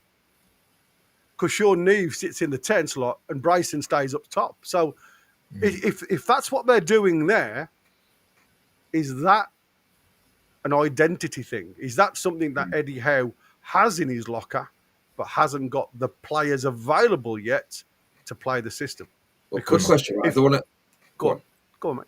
I'm just saying, for me, it was more the fact that if you're developing the youth to play a system, this 4-2-3-1, in that youth, and we don't play in the senior team, then you've got nobody that's going to step up from them to there and feel comfortable in a different format. Does that make sense? So there's a definite block there. Exactly, and we have said, and you've said definitely, Gary, about like a number 6, right, for us, and would we solid accommodate that? Yeah. And like Peter says, I think no more than I think a lot of us in terms of the under-21s. I think we signed, is it Pivas, the centre back / centre mid. Yeah. He, from what I heard, can play number 6. So my question, do you know what I mean? Like, what do you think about him? Have you seen him? Have you seen him playing number 6? What's his kind of outlook? No, plays right centre back mostly when he plays. Not been playing much. Salia is the one that I was really interested in, because he can play left side. He can play inside in the 10. Again, very raw. Vakhtang Salia. I'm not seen him. Where's he been? It's like I said. Why is he not involved in some of the games? It just doesn't, unless he's carrying a knock, and I haven't been aware of it. Yeah. It just goes sometimes. Like all of these players, if you listen to a lot of their previous scouting or scouts that have scouted these guys, they say that this kid is still a raw diamond, but he has something special. He's got a low centre of gravity. He's very quick on his feet. He likes to drop the shoulder and go in and behind. Again, are we just not utilising what we've got in the youth? Like you see, cautious, maybe. Oh, apparently he's got a hamstring injury. Thanks, Connor. That's why I haven't seen much of him, because he's got a hamstring injury. Well, Gary, you mentioned about players. When players come up to the first team, you said about it's like fight or flight. I've just thought there about Alfie Harrison. So Newcastle signed him. Nowhere near. And you're saying nowhere near. I mean, it seems like he hasn't been up to it in terms of under-21s. Never mind first team, and that's surprising because he came with a big reputation, didn't he? And I was kind of looking forward to seeing what he had about him. Well, £3 million, is nothing to shout about. When you're thinking it's a massive gamble. And the lad's been playing all over the place. I don't think, the problem is whoever's been coaching him, Dermot or I can't remember the new guys, the new head coach at the under-21s now. But previously, Dermot had him on the right wing. He had him in an 8. He had him in a 6. Doesn't really seem to have don't get me wrong. He's had some really good parts to the game, but he seems a bit void of ideas at times. And like I say, when you're playing in a crucial part of the team, which is that midfield, because don't forget, your midfield is not only your door to stop defence, being under pressure. It's also your door to open to go and attack. So I think your midfield is the fundamental part that you have to get right. And I think Eddie Howe has his hands tied a little bit with that midfield. And I think that's the problem. We all see what Ramsey gives us. We all see what Willett gives us, when he can play. Again, and I like that system, when we against Tottenham, where he played on the high line, went and played alongside Vultamoder. It made Tottenham think, which way do I go here? Do I stick or do I twist? So it completely threw everybody else in the Tottenham game out of sync. And I think that's what Eddie has to do a little bit more of. I think he has to go and gamble at times. I think we are too rigid. And the one really great point for me that you look at it's more. I mean, Craig Hope, I think he was spot on. Vultamoder has changed Newcastle, not only for the good, but also a detriment. Now, when I come back, when I was listening to the Craig Hope report, I had to go and really dig back and deep where we go. So, what I'm going to do, I have put down all our pass maps, and again, people in the chat now are on YouTube and all going, "Oh, graphs, no graphs." But what I've done, obviously, this is about the Brentford game coming up the weekend. So let's have a quick look at what Brentford have done over the last few games. So this is that lost 1-0 to Man City, beat West Ham 2-0. Liverpool beat them 3-2. Obviously, there were Grimsby in the Cup 5-0, and then lost to probably the informed team at the minute with Crystal Palace. Again, when you look at the numbers here, I mean, you look at where they are. Brentford have taken a firm stance as a forward, Kevin Shalder. I mean, I think we're going to have fun with this lad. He's going to be up against Trippier, and that's why I questioned, has Trippier got the ability to play midweek and weekend? It's going to be a tough task against this lad because, he's up for any game at the minute. And again, these guys are all getting interest now from, clubs around them. So there's a couple of stars that they now can go elsewhere.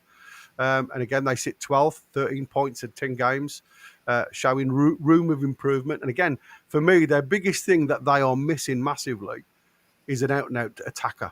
I mean, Thiago's done well, but he's not going to rip up any trees, And you look, the fixture difficulties, if you like.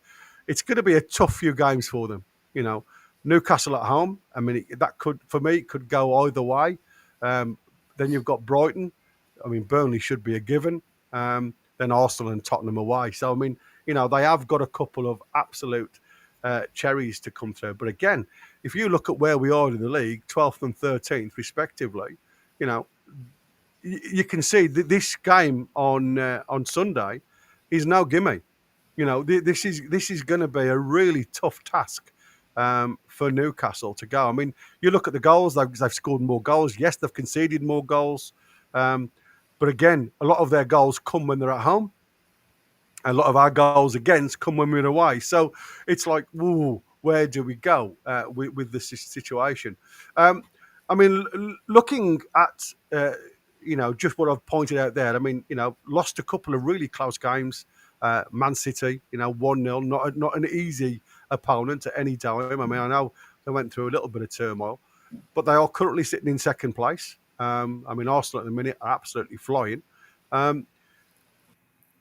This, to me, is going to see exactly where we are, I think, this Brentford team. Because, like I say, you don't know at the minute what Brentford's going to turn up. They are very much a forward-thinking team. They try and close shop. I mean, Henderson's come in, seems to have sat into that 6 and slotted in really well. Damsgaard, he's the playmaker. He plays in that free role, if you like. Sits in the 8, goes into the 10 to support. Sade sits alongside Thiago a lot of the time, coming in from that left-hand side. And then you've got Wissa on the right-hand side again. Little bit of pace, able to do a job as well. So, with Henderson and Yarmouk sitting in the 6, allowing Damsgaard that free role, I think at home, these are a different animal completely. Gary, it's going to be difficult. Is there a discussion to have around us mirroring their formation there? So the formation you had up with the 3 at the back, two deep sitting midfielders. So you've got Tonali and Bruno doing that. You mean this one on here? Yeah, to mirror that formation. Like I say, what I am going to do in a minute. I have literally put this down on my tactical pad. What you've got there is what I've put on my tactical pad because that was the last game. But Just like that. what I want to do is have a look at their pass maps, if you like, and this is from every home game for Brentford, right? So you can see the way they play. I mean, the first game wasn't brilliant. I'm just can't remember who they played now. Aston Villa, they won 1-0. Again, you look at the Spiders where there's not a lot going on. You can see they're trying to hit the front man all the time. So it's all long balls from Kelleher and obviously trying to get Sharda in on that left-hand side. Like I say, they did come out with a result against Aston Villa. Then it was, bear with me, Chelsea. They got 2-2. Again, you can see, let's get rid of that advert. I hate that. You can see here, Sade playing alongside Thiago. So again, quite happy to go 4-4-2 here, look, mainly. And I know there's not much passing lanes going in there because they relied very much on the lads to get down the width and get in round the back of Chelsea. And again, it was really tight in midfield. And they were able to allow Chelsea to come on them, and then they got round them really quickly. And it was delivery of the ball over the top for these two to exploit in and behind. So again, even if Newcastle have that possession, have that high press, it has to be done with a little bit of what's the word? One eye in the back of the head, because like Look I at say, you could just lose sight of what's going on in front of you at times. Look at that 1 to 9. Sorry, yeah. Gary. Go on, mate. Keep it. Look at that line. That 1 straight to 9. line. Yeah. That's what I'm saying. It's the ball over the top from Kelleher you've got to be careful of. Because, like I say, apart from Chow, who seems to have the pace, has anybody in that back line got the pace to go for it? Well, that's what beat us last season at Brentford. There was a goal, wasn't there, over the top? Yeah. I'm sure from the goalkeeper. Yeah. I'm sure it was. And we were done for. Just on Brentford as well, Gary. You mentioned Damsgaard, and obviously they lost in Bremo and Wissa in the summer, and that was both body blows to lose them players. But I think Damsgaard is just as, or has been just as important for Brentford as Bremo has been and Wissa, because he really does pull the strings, and I think he's really talented midfielder. He always looks for the killer pass when it's on. If it's not on, then he's clever enough to keep the ball, but he's got great technique and he's not afraid to shoot as well. Absolutely. So, he's deadly from 25 yards. I mean, like I say, he knows where the target is. I mean, this is the 3-1 against Man U, look. And you can see, playing around the sides, but you can see where they want to get. They want to get Witera in here. Again, this is what I said. If Lewis Hall isn't fit, then this is going to be Dan Burn, right? If we play a similar system. So against teams, you can say that Manchester United and Newcastle at this present moment in time, pretty similar. Score goals, concede goals, type of bounce. We're just not scoring enough goals, if you like, at times.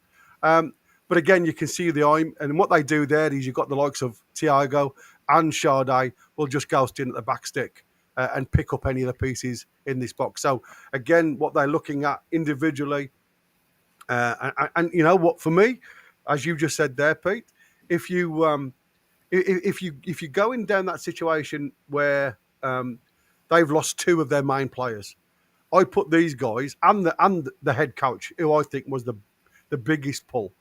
Thomas Frank leaving this side, I thought that capitulate, it's gone. But you know what? He's proven me wrong. In actual fact, what they've bought in Henderson, they look a little bit, like I say at the start, it was a bit lax, but he solidified them a little bit in that midfield. He's playing simple football, as you can see here. He's very left to right type of guy. Doesn't do anything stupid, but that frees up Damsgaard to go and play. And like I say, what Brentford do really well is they look at their better players, the ones that are obviously being picked up or linked to go elsewhere, Sade in particular, and they'll let them play in their zone.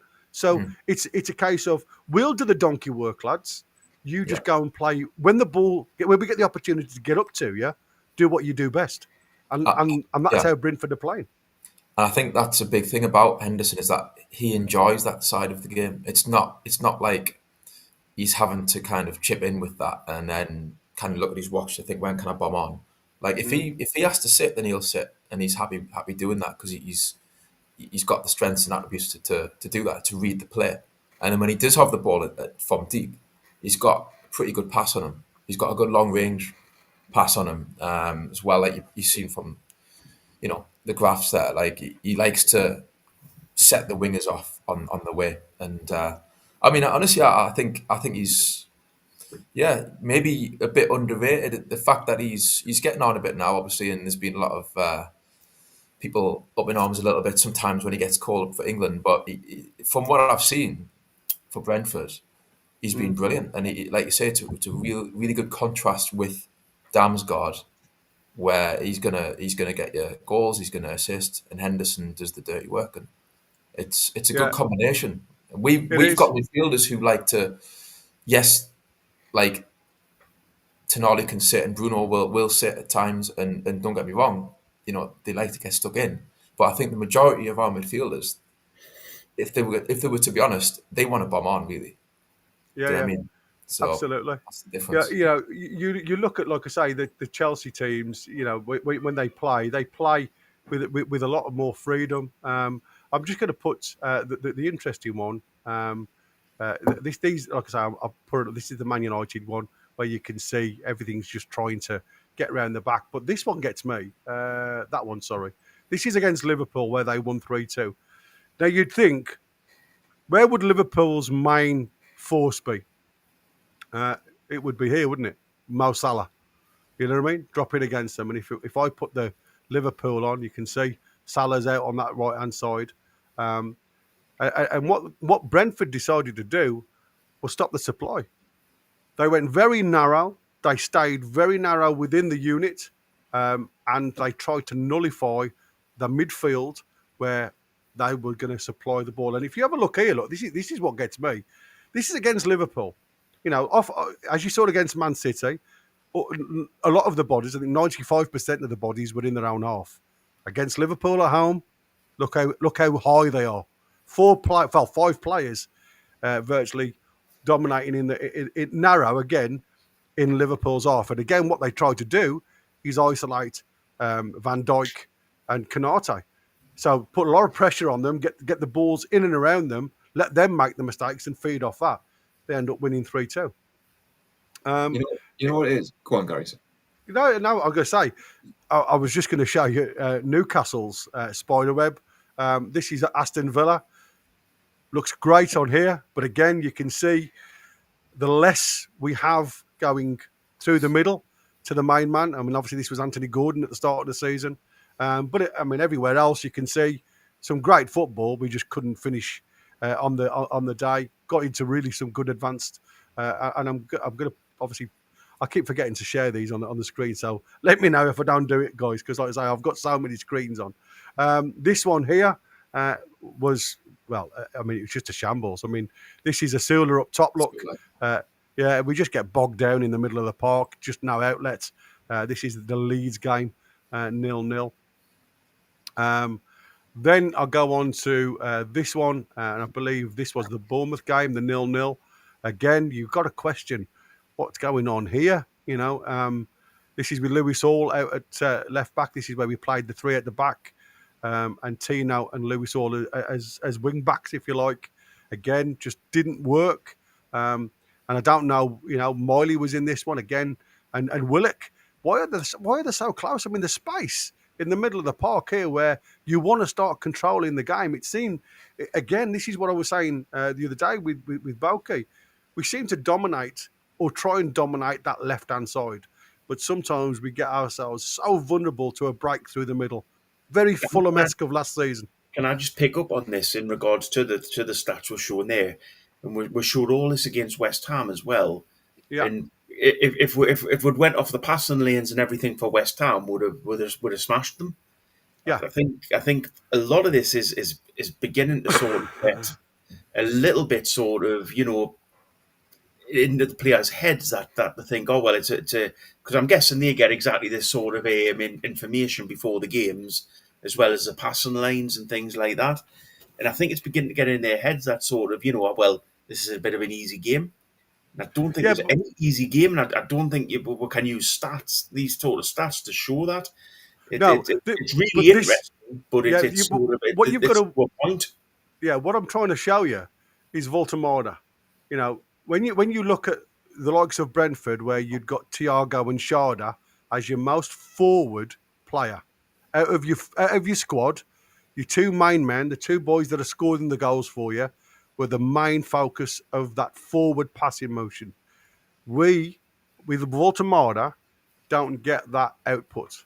That's what I'm trying to show you with these. It's Yeah, more the fact that when you look at where we are currently, and this was the question I wanted to ask you guys: is the situation where play with Vultamoder? I love him to bits, but is it to the detriment of us going forward and scoring goals?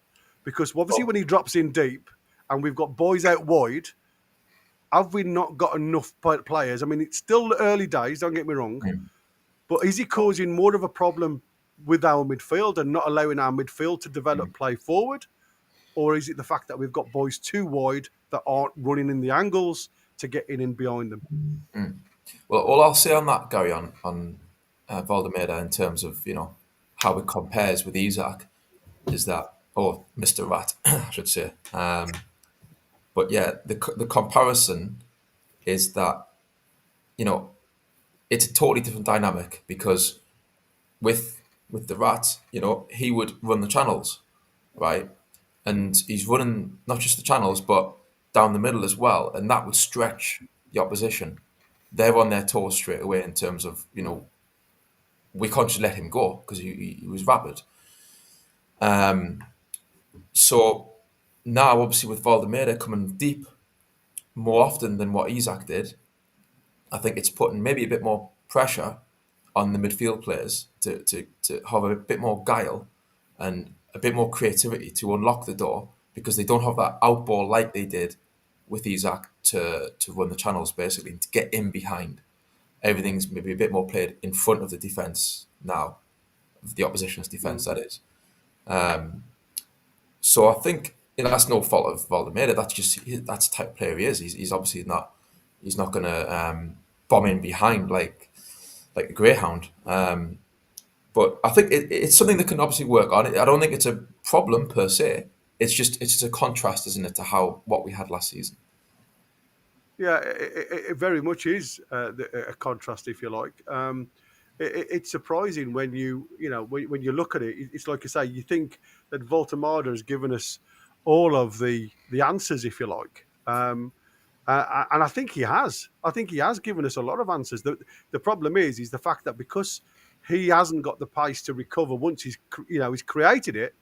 He delivers a great ball, and we've seen some lovely movement from him delivering it out to players in a really positive position. The problem is because we're sitting so deep, and it was quite obvious, even sometimes against Athletic Club last night.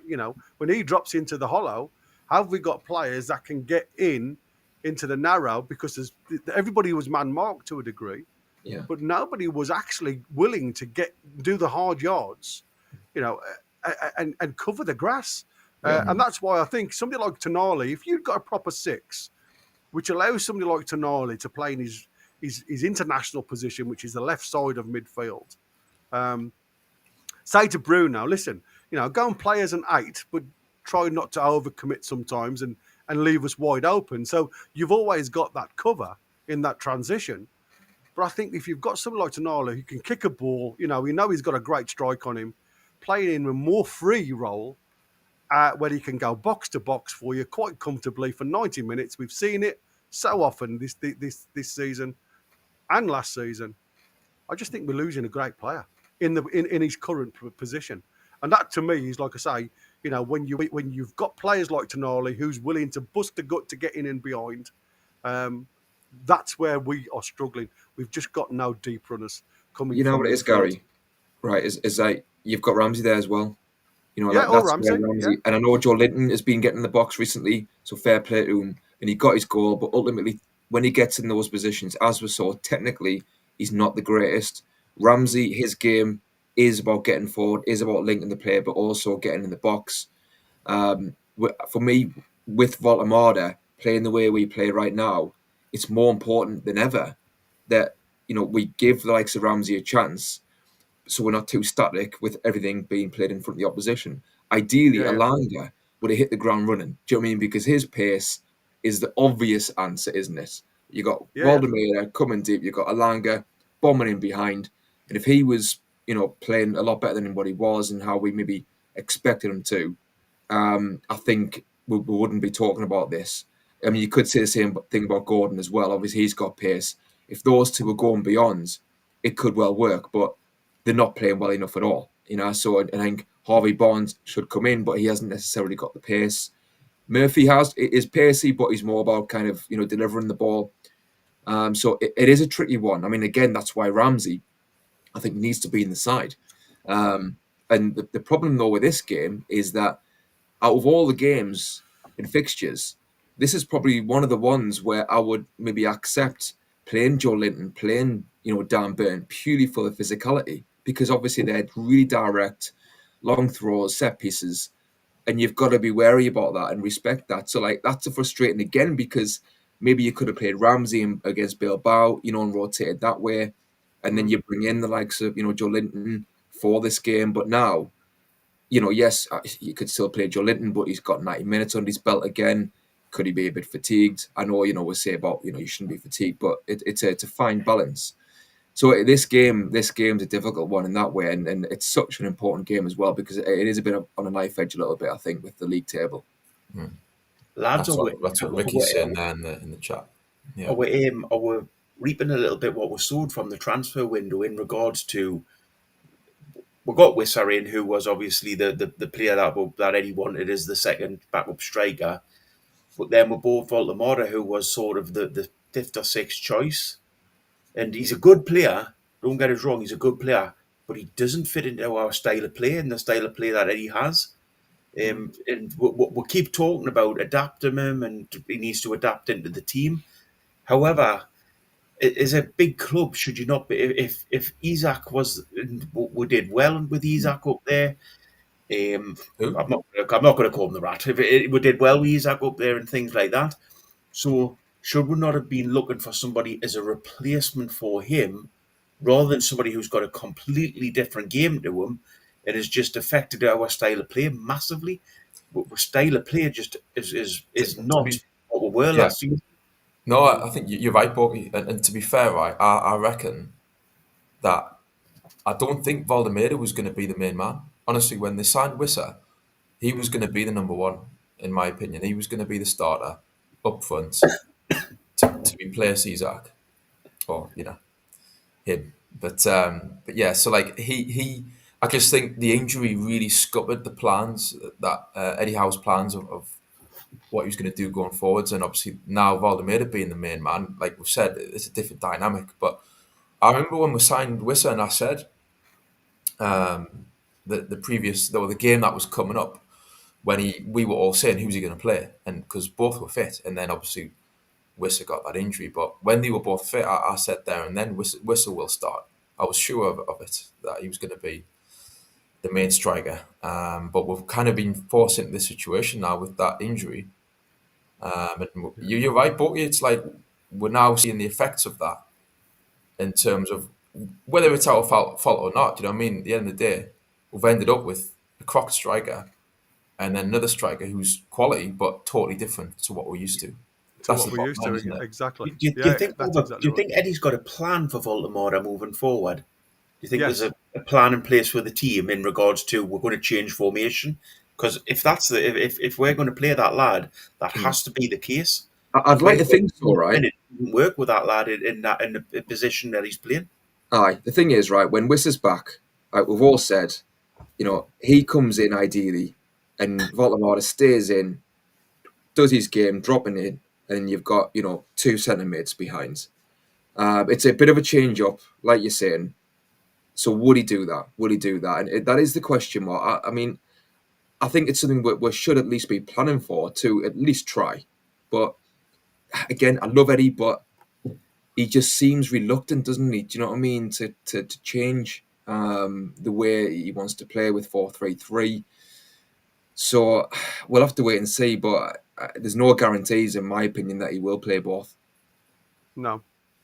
I mean, I've got, I have to agree with you, mate, to be fair. But it's like I say, you know, I can't understand why they're playing that system in the 21s if there is not something going forward. The problem is they still need another striker, if that's the case, because, you know, by all accounts, you know, in January, there is some rumour that, you know, that somebody's going to come in for the Sula again.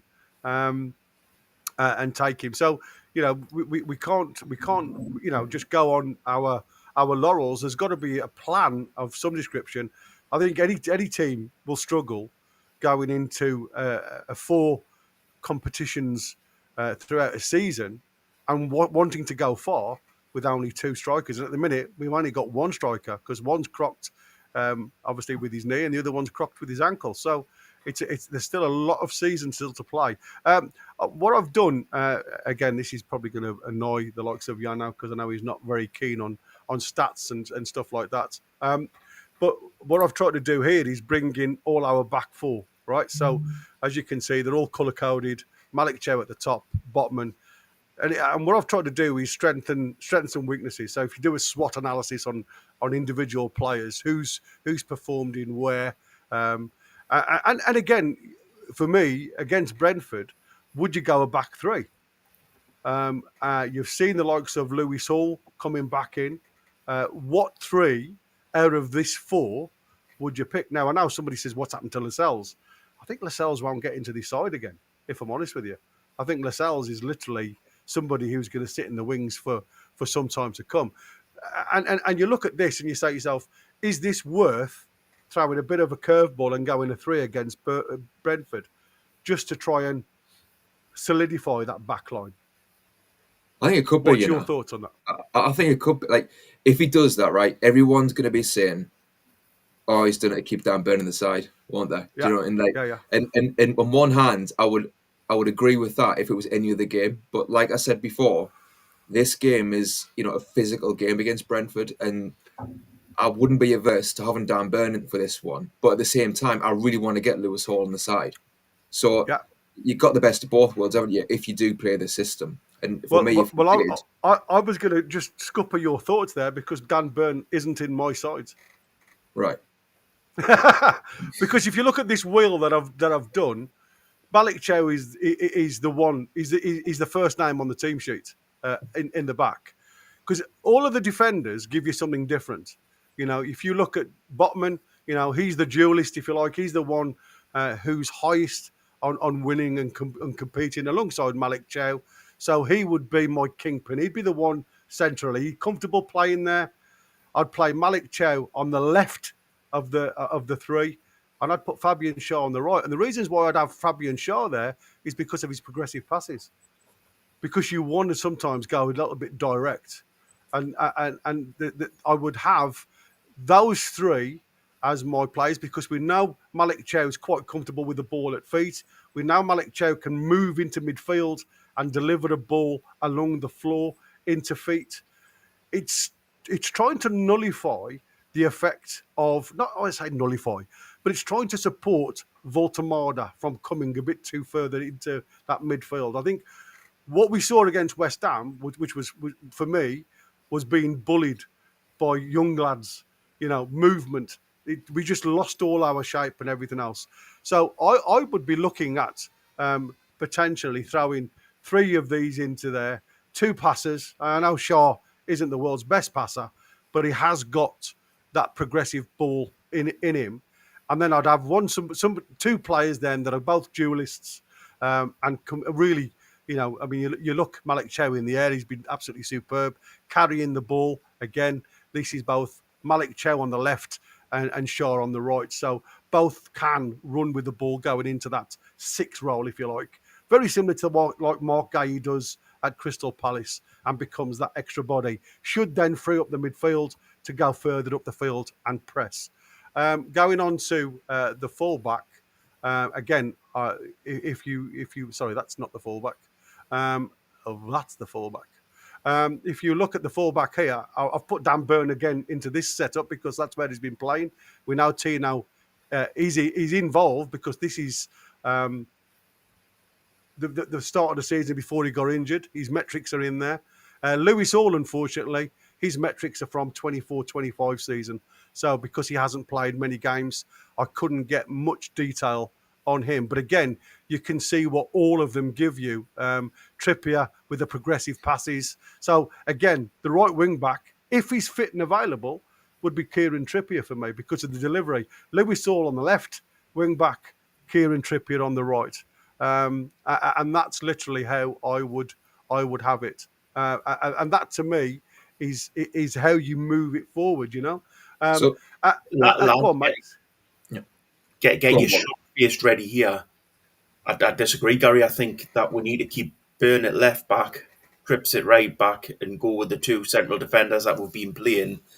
And you know, with Hall, I completely agree. When Hall's fully fit, getting back in the team, but he's obviously not 100% at the minute. This is the last game before an international break. Keep him ready to come on for maybe the last 30 minutes, but keep the back 4 that we've been playing. And then probably the change I would make would be Ramsey for J7. The rest of the team, and obviously Barnes is going to come in for Gordon. The rest of the team, I will keep pretty much the same. But we've been a bit critical of the same players playing and not getting results, haven't we? And that's what I said. Sometimes, you know, you do have to change it up a little bit to get something happening further up the field of play. I am going to put... I think the question answer to that one. What's that, mate? Sorry? We have been critical, and I've been major critical, but we did win the last game. So, you know, there's got to be a little bit of continuity through it as well. Yeah. I totally agree with that as well. I mean, like I say, sometimes continuity. Do you change your winning side? That's the mentality, you know. And like I said, the biggest critique, if you like, of the way we've played recently is the fact that we haven't been getting the right bodies in the right areas. And I think sometimes we stifle ourselves in midfield. And again, you know, for me, it's all about fitness. It's all about getting players.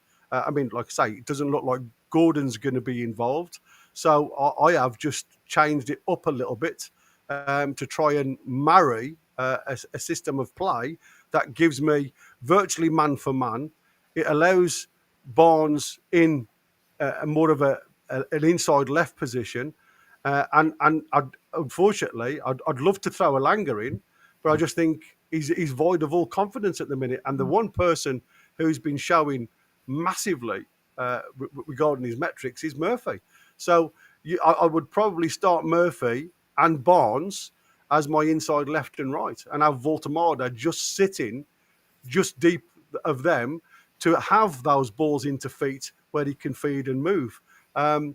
Because at this present moment in time, 2 boys, 2 wide, I think can nullify the attack. But again, you know, this is only my thoughts. I wanted, because we haven't got anybody with any pace at the minute that's got confidence. Just a quick point on that. I completely agree with the wingers, but I think what we need to do as well at times is swap them over. So, you know, to confuse teams a little bit, but we'll play Barnes down the left and we'll play Murphy down the right. But maybe it's for a little 5-10 minute intervals, swap them over to the other sides. Yeah. You know, just to get into the other team's head sort of thing a little bit.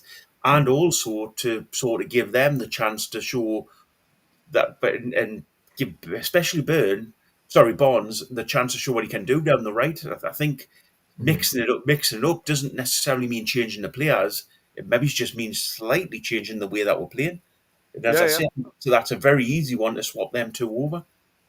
Aye. Yeah, I mean, like I said, it's easy for us, I suppose, because we're all here just like, you know, just shouting names out. It's so much difficult for the gaffer to do it. But this is the type of system that I was talking about that I'm putting on the screen now. again, it's trying to keep that balance, if you like. You know, you've got width with Trippier and Hall. You've got a bit of solidity. I mean, like I say, you could even put Ramsey, as Connor's just said there, throw Ramsey in the left-hand side if you didn't want to put Barnes. One thing I'd say, Gary, about that side, if that's all right. Go on. So, like, what I like about it and playing the three centre backs is that you can compensate. If you want to leave Joelinton out the side, you can compensate for that in this game with regards to Brentford's physicality. Like I say, ordinarily, Joelinton would be a good player to have for this game, but I think we need to be a bit more tighter in the middle, technically, when we have the ball. Yeah. So having the three centre backs, whether it's the ones you've chosen or Burn replacing Cher, I think, and you obviously got Vultamoder coming back for long throws as well. Do you think that should be enough? You would have thought physically to deal with them. Yeah. What do you think? I mean, like I say, it's an interesting one because, like, you know, for me, it's always been a case of trying to get the best out of what you have, and like I said, you know, sometimes a change is as good as a rest. The biggest thing for me is, like I say, Vultamoder comes deep. Why are we not getting bodies around? So I agree. You know, whether it's the team that I've chosen, I mean, I've just picked, you know, out of my metrics that I've spent an hour looking at, that is the strongest team on paper with metrics that can perform. And I say perform inverted commas because, you know, you have to be right on the day and on the money. So the way I look at this against Brentford is we know they'll go compact in the middle. They'll try and force the issue potentially with Sharder up front. So that's what I'm saying. I'd go man for man when it comes to that. We know Lewis Hall and Trippier can drop in, but I'd test the metal. I'd say, you know, gamble a little bit and stay a little bit high. Say to go Lewis Hall, just stay on the halfway line. We'll go back to a 4. We'll drop Trippier down. Chow can come out to the left-hand side. You know what I mean? Because he's okay. He's comfortable. But it's a case of having a shape and a form of when to do it. And for me, it's not a case of Dan Burns had a bad game. I don't think he's had a bad game. I just think he needs a rest. You know, he's 33 years old. No, Sorry. I'll just quickly say about, like, just going forward, right? On that left side, you've got Lewis Hall, Harvey Barnes, and Vultamoder there. That triangle, I think you'd see a lot more productivity on a technical level with those three playing triangles and going forward. So I'd like to see that. Yeah. It's just like I say about balance. Can I just ask you, Gary, you've done this obviously off the stats and everything. Would that actually be the team you picked? Would that, if you were the head coach, I'm promoting you now to Newcastle United manager, would that be the team you would pick? Like I said, you know, if you look at recent performances, right, all the analytics are there for the guys to show. I mean, I've gone literally, like I say, an hour and a half, and I've managed to pull that out of all the information that I can get. These guys have got a lot more. They've got it. They wear it on the shirts, if you like, underneath their shirts. So they will have them down to a T, how many kilometres they run and everything else. So all I'm saying to you is, as a coach, what you're looking for after poor performances is, one, to kick some up the backside and say, that performance has got to get better. And two, I want to put my best 11 that are playing to their pinnacle at this present moment in time to show the performance. Because individually, they've all reached the levels.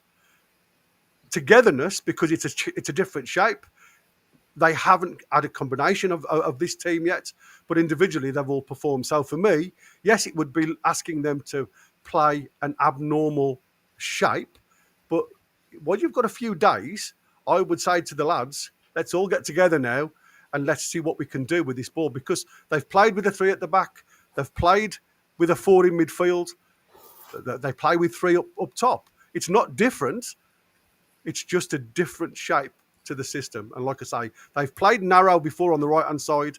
They don't always play narrow on the left-hand side. I'd like to see these two start running the tram lines inside the 18-yard box. So Vultamoder don't always have to come bouncing back from the halfway line, because after 65 minutes, the kid's knackered.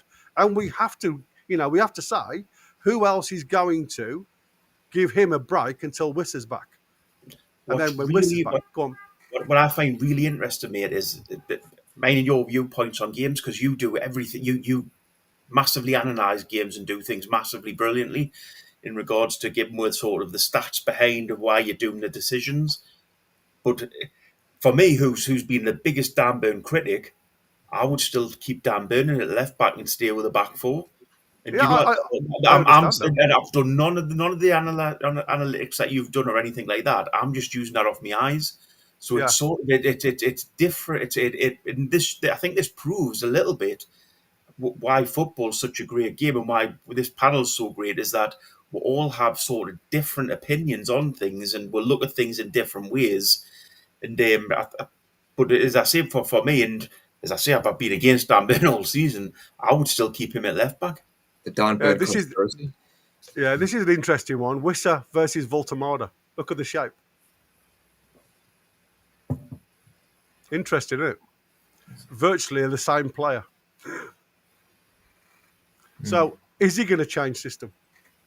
All you've got there is a player that works off the duels, and Vultamoder is the one, obviously, off duels. He's a little bit stronger than Wissa, which is we know. Sorry, who's that? Sorry, touches in the box. Oh, what that's versus Wissa. Yeah, that's Vultamoder versus Wissa.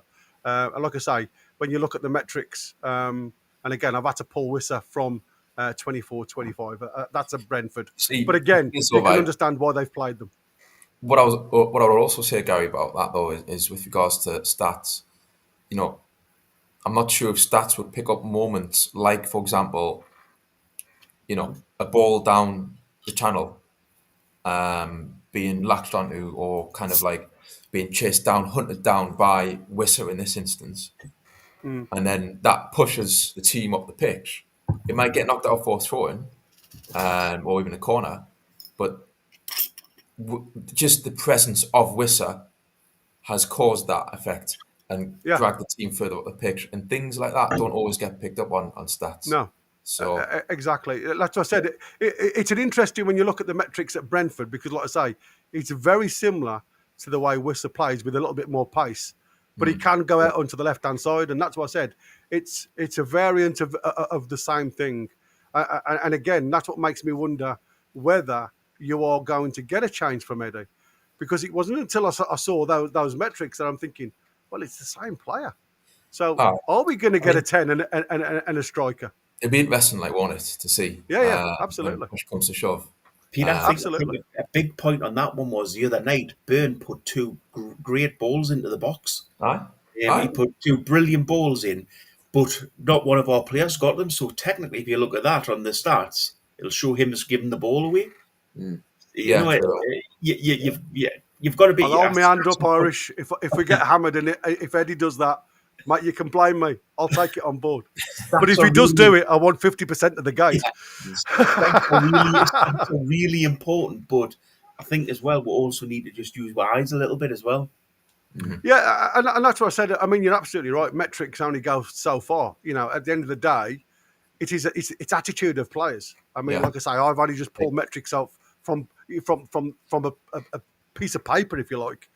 But players are, in the dressing room, how are they spoken to? Well, we've seen it. We've seen Eddie Howe in the dressing room. Whether that was for show, I don't know. But we've seen him do it. He builds them up really well. And according to Mad Dog, he's the one that's the nasty one. And just carry on the formations as well. We've mentioned there before about different formations to play. But regardless of the formation, it's still up to those midfielders.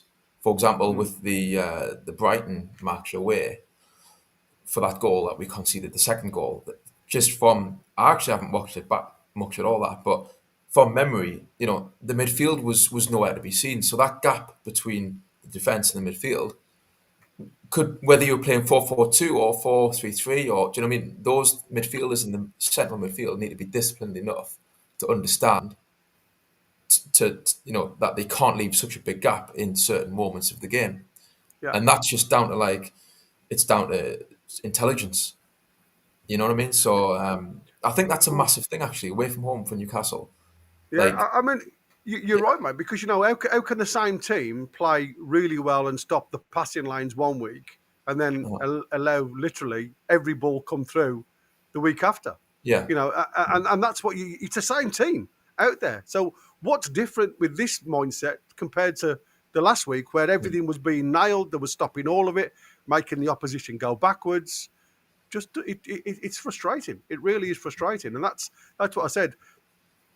For me, with Brentford going potentially narrow against us and trying to make that midfield be not combative, because I don't think it will be, but I want ball players in there. I don't need people that's going to be kicking and pulling and biting. I want literally players that can play a ball, and that's why I'd like Vultamoder to the be right that areas. diamond. Yeah, and then like I say, what you've got then when we are moving forward, one or two, Shaw or Chow, on that trigger point, like we did before. One go one time, they drop off. The other one goes the next time into the 6. That will then allow Bruno or Tonali, whichever one goes, left or right, to move further forward into that 8 zone to allow Vultamoder to go and support then further up the field. So it's about moving. It's about trigger points going forward. I just don't think we see enough of it. I don't know what's happened to the boys because I thought they were coming on. No, we're on till 9:30, aren't we? That was me. I was going to put my legs up there and put my feet up. So come on then. I've done my bit. I want you guys to become Eddie Howe. And I want you. Get you. On the blower, don't we, Gary? Well, what's that, buddy? You need to get him on the blower, don't you? Yeah, exactly. Get him on the blower and say, "Listen, lad, come on. Pick me up." Mate, I forgot most of it now. Like I said, I've been out the game 30 years now, so a lot of this is literally scratching the surface compared to what we used to do. It's an interesting one, because, with the wing backs, it is, I think, a viable option for this game. But a lot of people have been hung up on this formation this season, and understandably so, for the away games, because it's looked upon as negative, and we haven't created chances in a lot of these games away when we've played with the wing backs.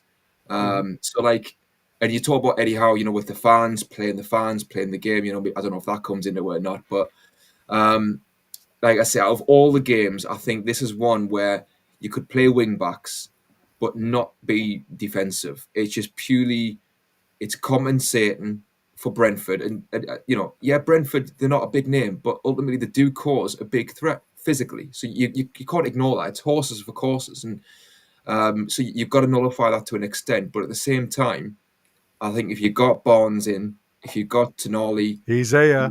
Together, there you go. I think you can still pose that threat going forward if we have the wing backs pushing on and Barnes and Murphy getting in the box and creating that overload. Yeah. So go on then.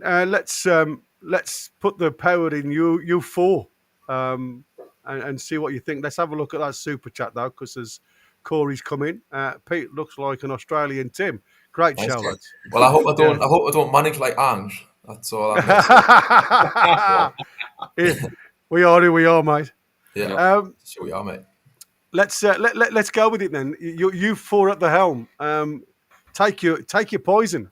Tell me where you want to be with your keeper, Ramsdale or Pope.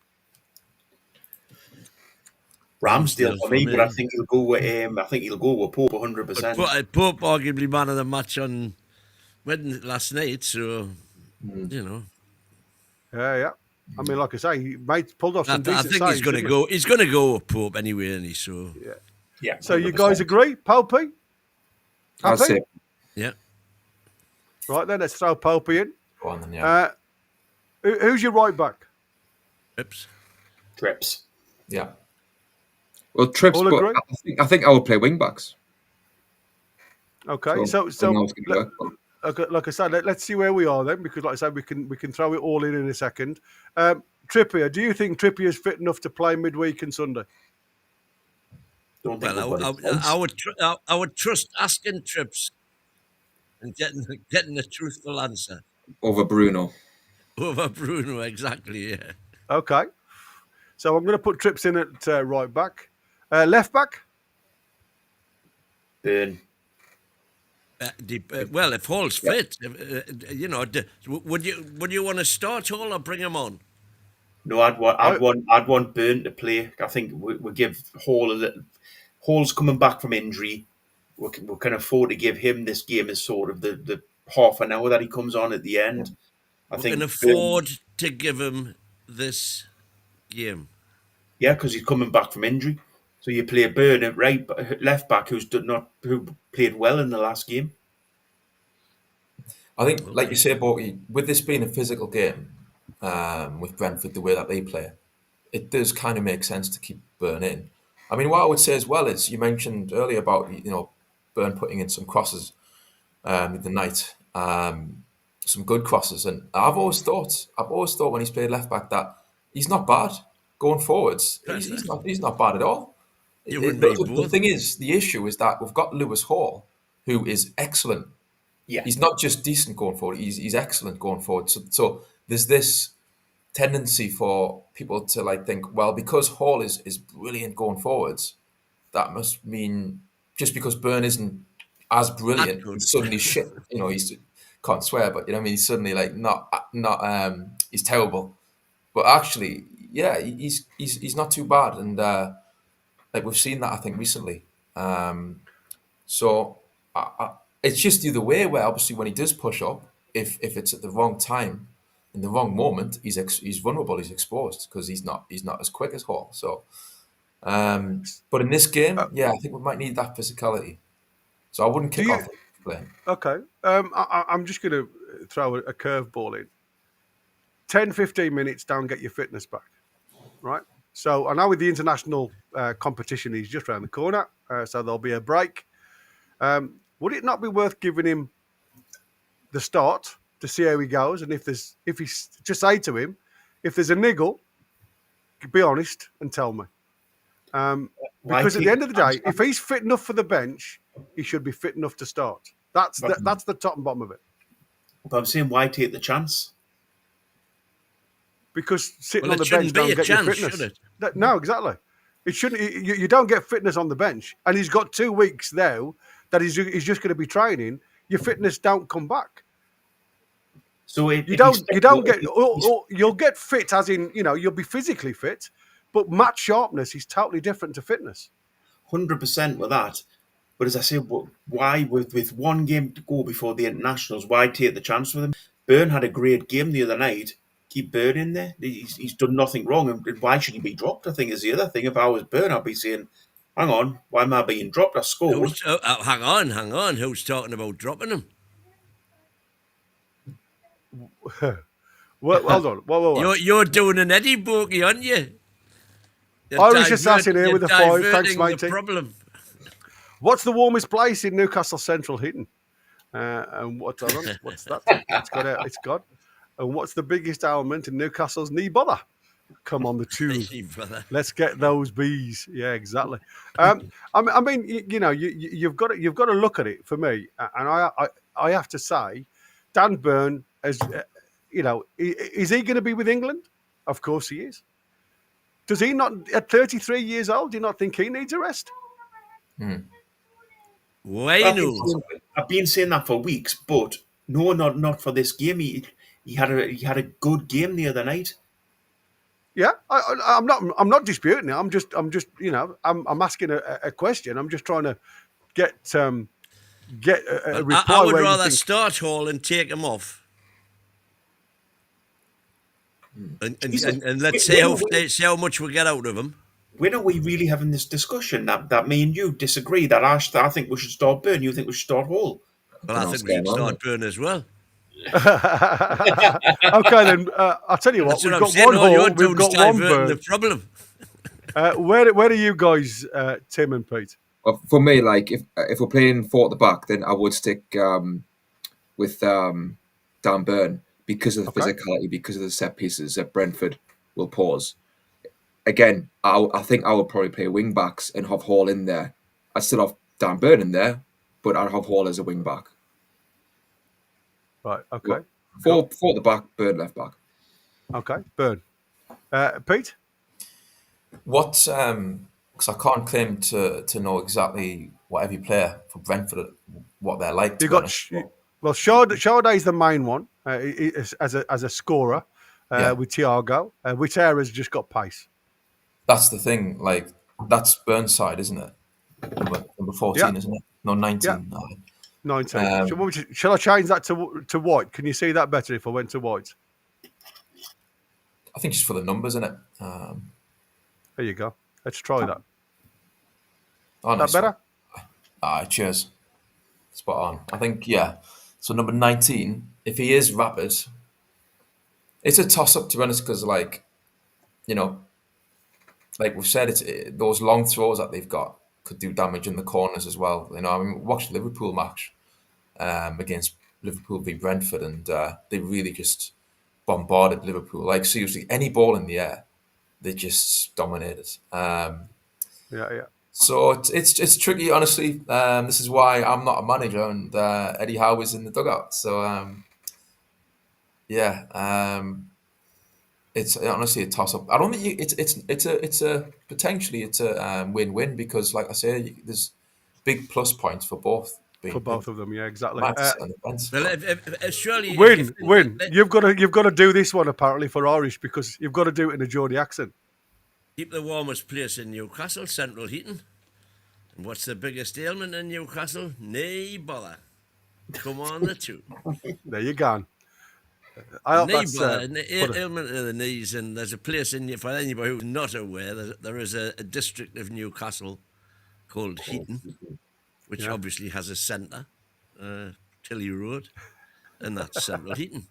Good old Foley and ends, yeah. Oh, absolutely.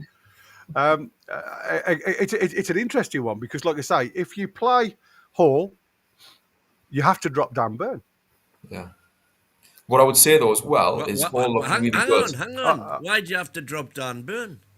Well, what happens when you have to take Hall off? Well, Dan Burn moves across, and Botman goes centre back. So Because Botman's on the bench for me. well, I'm just saying, you've got to think. Are you looking at again multiple movements within a squad, a settled squad, rather than like for like Well, that's replacements not off the multiple bench? movements, is it? Well, it is. Putting Botman into left centre back and moving Yeah. Dan Burn to left back is nothing that they aren't well used to. Yeah. So you put Part of the Botman at left back, and Win. especially with Trips and Pope, it's part of the best defensive five in the Premier League at the time. Yeah, Irish. I'm better with the Black Country than the Brummie, though, Jack. No, not that. I can't talk like that, like Birmingham do. I feel like I need to be wound up a little bit. I can do that for you, Gary. Oh, good lad. You can wind you. You can wind me up. I mean, like I said, this is what I said. This is what it's like for a coach. These are the conversations that you have with Mad Dog sitting when you're putting a team down. There's five of us in this panel here, and everybody's got a thought. So you can imagine what it's like with Eddie, who's trying to get the strongest team out against competitive team at home at Brentford. We know they're going to be strong. As Pete says, there's going to be, it's going to be pumped into the air. It's going to be long balls over the top. These guys are going to be tested. So what do you do? That's what I'm saying. Where do you go? Do you look for strength in the air to compete on all levels? Do you look for strength on the floor to compete all the way up the wings? How do you address and out compete Brentford? I think we've gone three at the back. Go on, Boogie. It's 2-on-2 at the minute, so I think you need to just choose the left back. Otherwise, we're going to go on this. I'll need. Well, you've seen mine. I went wing backs. Right, so you went three centre backs. Yeah. Right. So we'll go three centre backs with wing backs, and presumably Lewis Hall one of them. Yeah, Lewis Hall was left wing back and Trippier I was would right have wing Hall back. in that case. And Trips on the right. Yeah. All I would say about that is when we've gone to three at the back this season so far, it hasn't worked. Now, albeit it hasn't worked because we haven't had Lewis Hall and Tino available. So we've got Trips, who was a perfectly adequate replacement as far as I'm concerned. He's not as athletic as Skilver, but he's got more than enough technical nous and savvy to make up for that. Can we choose the two? Can we choose two centre backs at least? So we've got somebody else on the team and move on from there. Yeah, I'm going to say because it's going to take till the 12 o'clock. Never mind 11. So, well, what are we doing? Are we going 4 at the back or 5 at the back? well, it's up to you guys. That's what I said. I'm giving you all of the power here, and you like I say, I would decide to go with Eddie's choosing formation that we know that he's probably going to go with. So we'll go with the same 4-3-3. Right, okay. 3-3. So Malik Chow. So Malik Chow's in definitely. Yeah. Why don't we Botman? Yeah. And you're going Burn. There's your 4. Okay. Yeah. Happy. That's a good back 4 for me. Yeah, well, you haven't been saying that all season, but that's by the by. I would have gone Chow, Byrne, and Hall in a back. Right. Okay. Midfield then, mate. Usual is Tonali, Bruno, and Ramsey. Are you going Ramsey? I'm going Ramsey. Oh, okay. Ramsey for me. Well, I mean, J7 didn't have a bad game. So why are you dropping him? Well, Freshen the team up, Barry. Listen, he got a goal. No, he could have had a couple more. That's shocking. But I think we've got to try something different because it hasn't worked away from home in the Prem with J7. I feel the same. I'd have Ramsey in, and I would give J7 a rest. So that'd be a 3, yeah. Yeah. Okay. Right wing Murphy. Yeah. By all accounts, left he's probably wing, not, by the way, which I'm not 100% comfortable with. But no, you're going to go with Barnes. Yeah. And Vultamoder up top, yeah. Obviously, you have got a choice. You know what, I would actually go with, if I'm being honest with you guys, I would go with Langa up top. Okay. Where would you put Vultamoder? I wouldn't have him in the. I would drop him. Would you? Oh, yeah. Just to try something different, especially away from home. Just have that bit of pace up front, and to have somebody who's going to turn and spin onto the ball because Murphy's going to put good crosses in for you. Barnes has proved that he can put good crosses in for you, and I don't think Vultamoder is going to be up there for them. And that's not me. Vultamoder, right? It's me saying that this team isn't set up for Vultamoder at the minute. It would make them think. It really would on the turn. There's no doubt about that. The problem is when he actually gets the ball at the moment. Devoid of confidence. But purely on a transition-wise and pace-wise, then there's no doubt Brentford will be a lot more warier in behind than obviously with Vultamoder. But obviously it's also down to Barnes and Murphy to try and get beyond Vultamoder if he does play. And I was going to say because this is the area where if you again look at all of the pass lines, this is where he sits. Yeah. So again, if you listen to Craig Hope criticising to a degree the fact that he's coming down as far as the halfway line at times, so we aren't getting high up the field because again the retention of ball with Newcastle seems a hard task at the minute. It's not as easy as us saying, these 4 players should easily compete against Brentford because the hardest thing for Newcastle at the minute is passing 3 balls together. We just don't seem to be able to do it. Passing is persistently poor. Do we need Vultamoder in that position though at the minute? I understand moving forward there may be a change in the system. I think we've got to simply because we have to learn to play with them. But we're learning. The only way you're going to do that is in games. For me, you cannot do that on the practice pitch. We're learning to play with them though, without a full-out striker up front. I think Gary made this point the other week that sort of not you, Gary, made the point the other week that he's never going to be a full-on striker. He's a number 10. I totally agree with that. But what I'm saying is what we've got there, though, is we've got Ramsey in the team.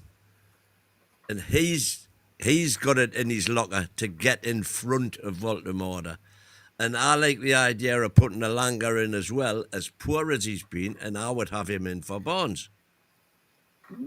Interesting. We're getting in front of using that pace to get in so that when the ball is stroked through to Vultamoder and he does his tricks, he's actually got an out ball because he's got somebody running up the wing. He's got to be, if Or in Vultamoder, front of him. Vultamoder, And we saw Langa at Forest. He scored probably about 5 goals for Forest last season. You know, coming in through the middle, not down the wing, coming in through the middle. Vultamoder, though, to me, has to be about 10 yards more forward for that to work. He doesn't need to drop back as far as he is, and that's not his fault. I think it just Eddie needs, then the coaching team need to just say to him, stay 10 yards further up the pitch. Well, maybe they'll do that, depending on which formation they decide to play, of course. Yeah, 100%. I mean, personally, I would love to try and fit Langa in some way. I'm just concerned about, like I say, when he actually gets the ball, he's not delivering. And in an ideal world, he'd be coming off the bench at the moment and just building his game up. But I do see the idea behind playing him in this one, freshen things up and to make Brentford think a bit with that ball in behind with his pace. Like, Yeah.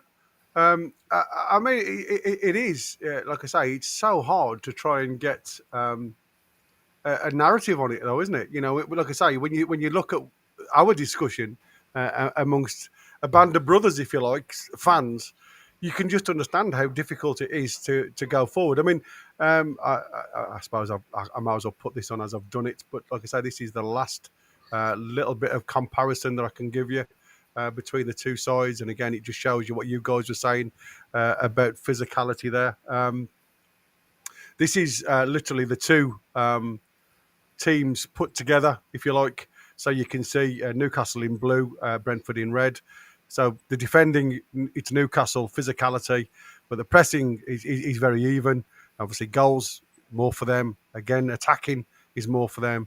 But possession-wise, you know, we seem to be the ones that are doing it. But again, the big point for me is the counters. So again, we can't go on to this, let's just get up high up in the field on the high press and try and get something out of the game. It's got to be, for me, it's got to be managed. And I think that's the difference going forward. Just quickly on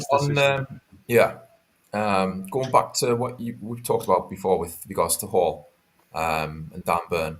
I think whether it's this game or not, at some point, I mean, at the end of the day, obviously Eddie Howe signed Lewis Hall, so to quote Simon Jordan, he's going to have the the courage of his convictions at some point to say, right, you're my man, you're my left back. I think that day will come where he's going to have to do that. So we shall see when that is. But difficult decisions by everybody. If I'm honest with you, it's like how's it going?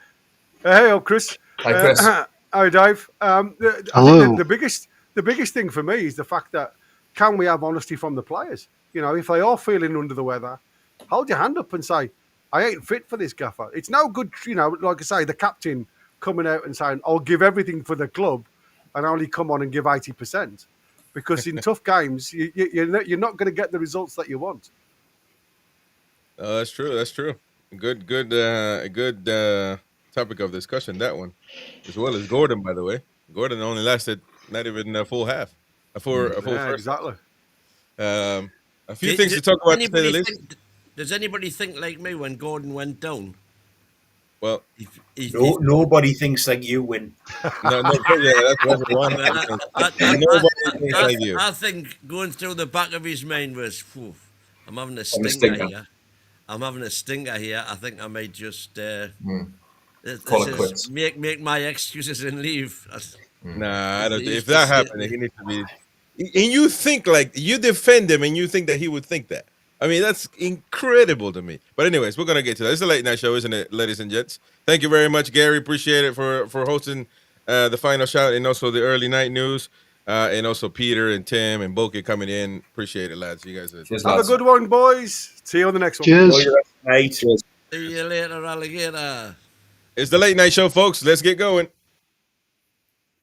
Set up for maximum confrontation and super opinionated debates. The NUFC Late Night Show with Chris the American Man, Derek the Mighty Wayne, Andrew Bulkey, and the rest of the panel. Monday through Thursday from 9:30 p.m. UK and UFC Talk Radio, the voice of the Toon Army.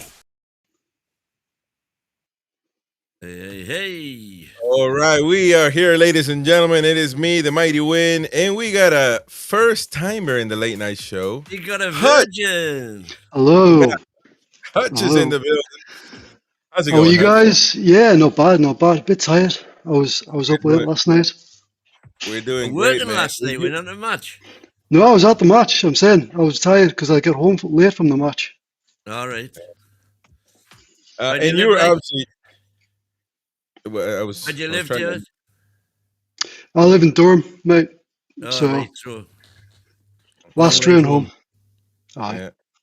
Yeah. Good stuff. How far is that from to go to St. James's Park? What's the commute like? well, it's actually if you got the train, it's actually only 15 minutes in the train, but it's a high speed train, but it's Yeah, well, I was hoping for the person that lives in Durham to answer for that, but never mind, Hutch. It's a high-speed train. It's only 15 minutes. But There you go. how far are you actually from Durham Station? That's the thing. Only 5 minutes. Oh, well, that's excellent. That. Oh, you must have plenty of money living in the centre of Durham. I wish. My goodness. But anyways, we got the late night show, folks, to discuss a lot of news. Johan Wissa's update. When will he be back? We can talk about that. Also, Sven Botman's contract update. We got Tonali's comments to react to, as well as Craig Hope's information. And how the new hierarchy are bolstering academy, and the clue that there's a major announcement coming for Newcastle United, according to him. So we're going to get into the whole article. We got an hour and a half of discussion. I believe 40 will join us as well at some point, maybe at 10 p.m. or so. If not, either way, we're going to be here anyway until 11 p.m. So smash the like button. Don't forget to subscribe if you're new. Hit the bell for notifications. That way you get notified every time we go live. You can super chat as well. Send in your super chats, your donations, and highlight your comments. And welcome to the late night show, folks.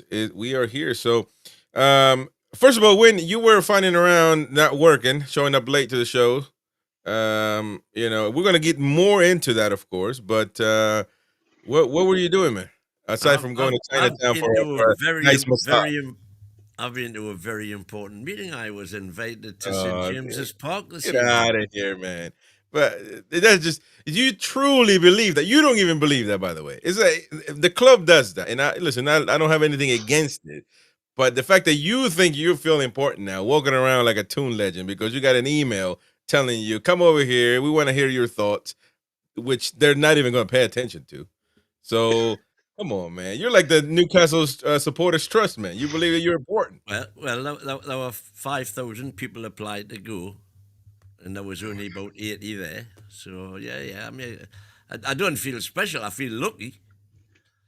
But interesting that when we were there, they said that the room had been selected by very sophisticated demographics, so that there was all age groups, all kind of economic profiles.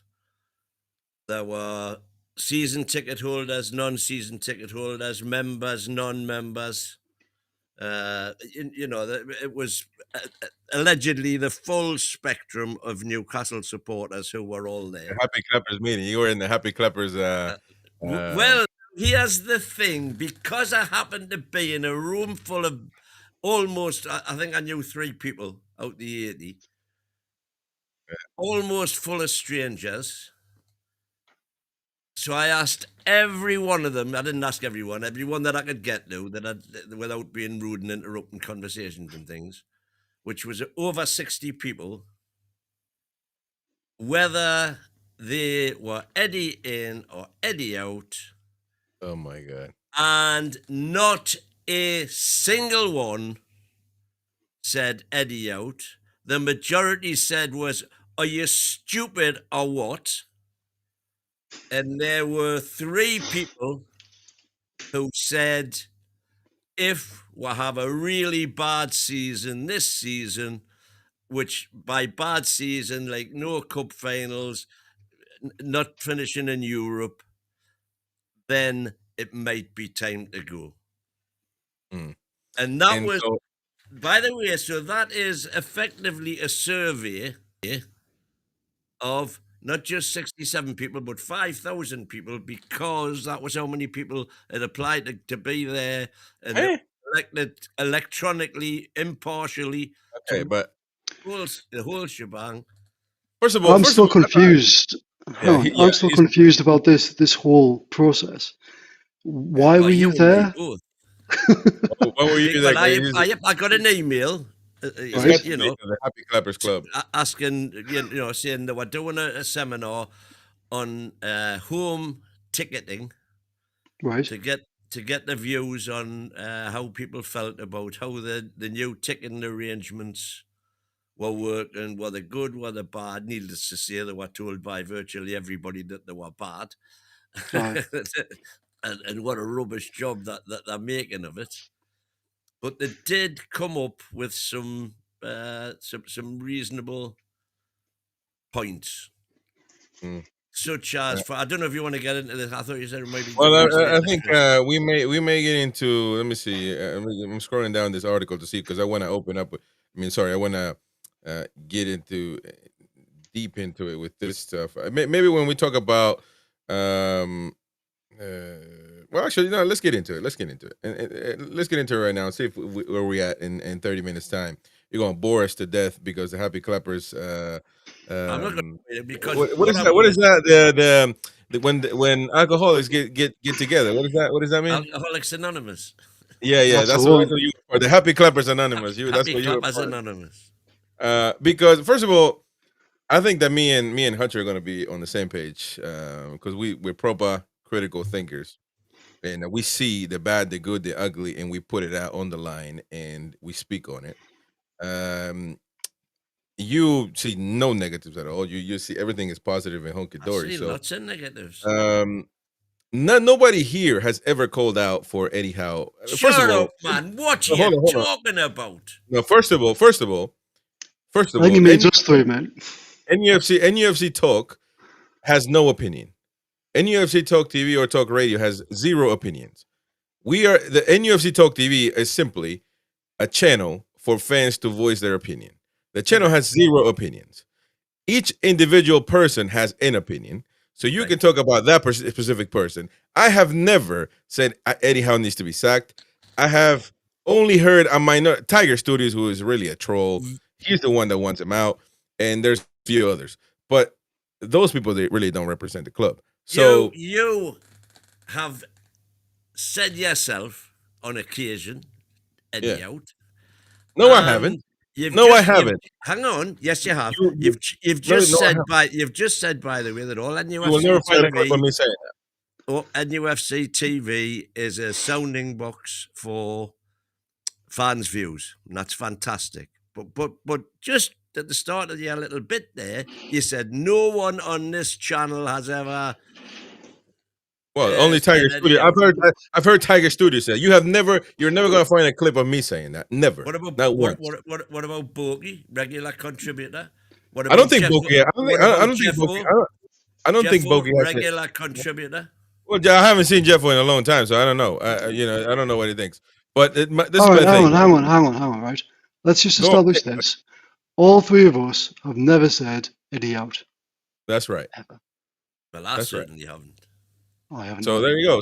So whoever you're talking to, I don't know who you're talking to. So this every time you come in here and you say that people from Newcastle, the proper fans, because he likes to use that hutch against people like me that live in America. I just happen to live in America. So he thinks that local fans are the ones, the ones that have the right to say whatever, and they're the ones that never say Eddie Howe out. And therefore that means, or criticize Eddie Howe. Therefore that means that the proper fans back Eddie, unlike the international fans that don't know anything, which is bollocks, to be honest. because a lot of local that's fans. your opinion of what I say. As I Well, say, it's you're not- always misquoting me, but but that's a lot of local fans are critical. I think it's not. A lot of people just go to the game and just live life. You know, they're not in this business like we are. Talk about Newcastle nonstop, overanalyze all the time.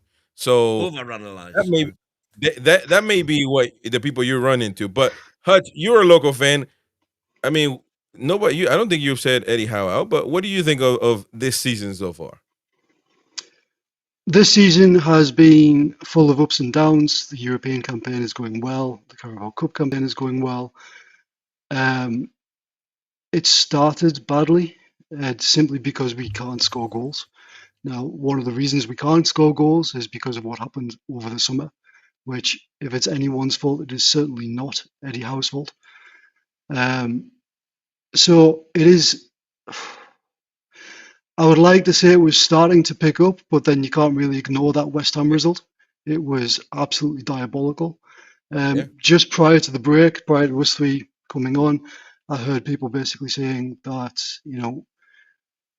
players are potentially turning around to the club and saying that they're fit to play when they're not fit to play.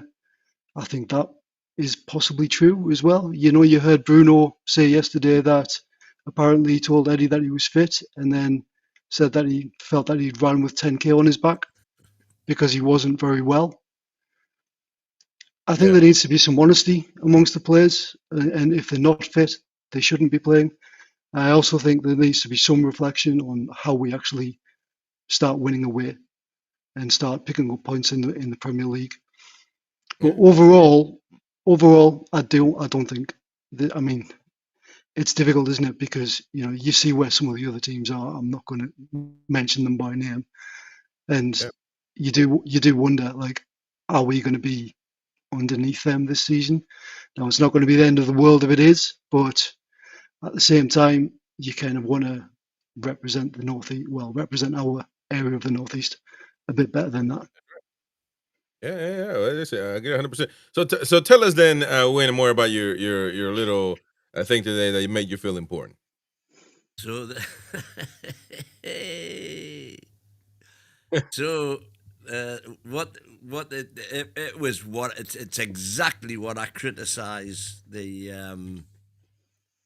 fans advisory board for being. It's all very good, and they're making lots of people happy because of there. By the way, there was 1,000 online as well. Who were they were there, by the way, the Newcastle supporters group. Yeah, they were there. Right, so were the fans advisory board. So they all had representatives. Indeed, they did. Yeah. But anyway, so it was a big sounding board, and they gave you major topics that you had to discuss. Your main points for, and then they went through a few tables. And then at the end of the meeting, bottom line, it was right. We're going to take all this information back, digest it, and we'll let you know the outcome. And there was never ever anything going to happen because of it, but there was a few things that did come out. For example, they gave statistics. They wouldn't let me photograph, so I couldn't snap the slides that they had up showing us of, for example, how many tickets that were sold on a game basis didn't actually go through the turnstiles.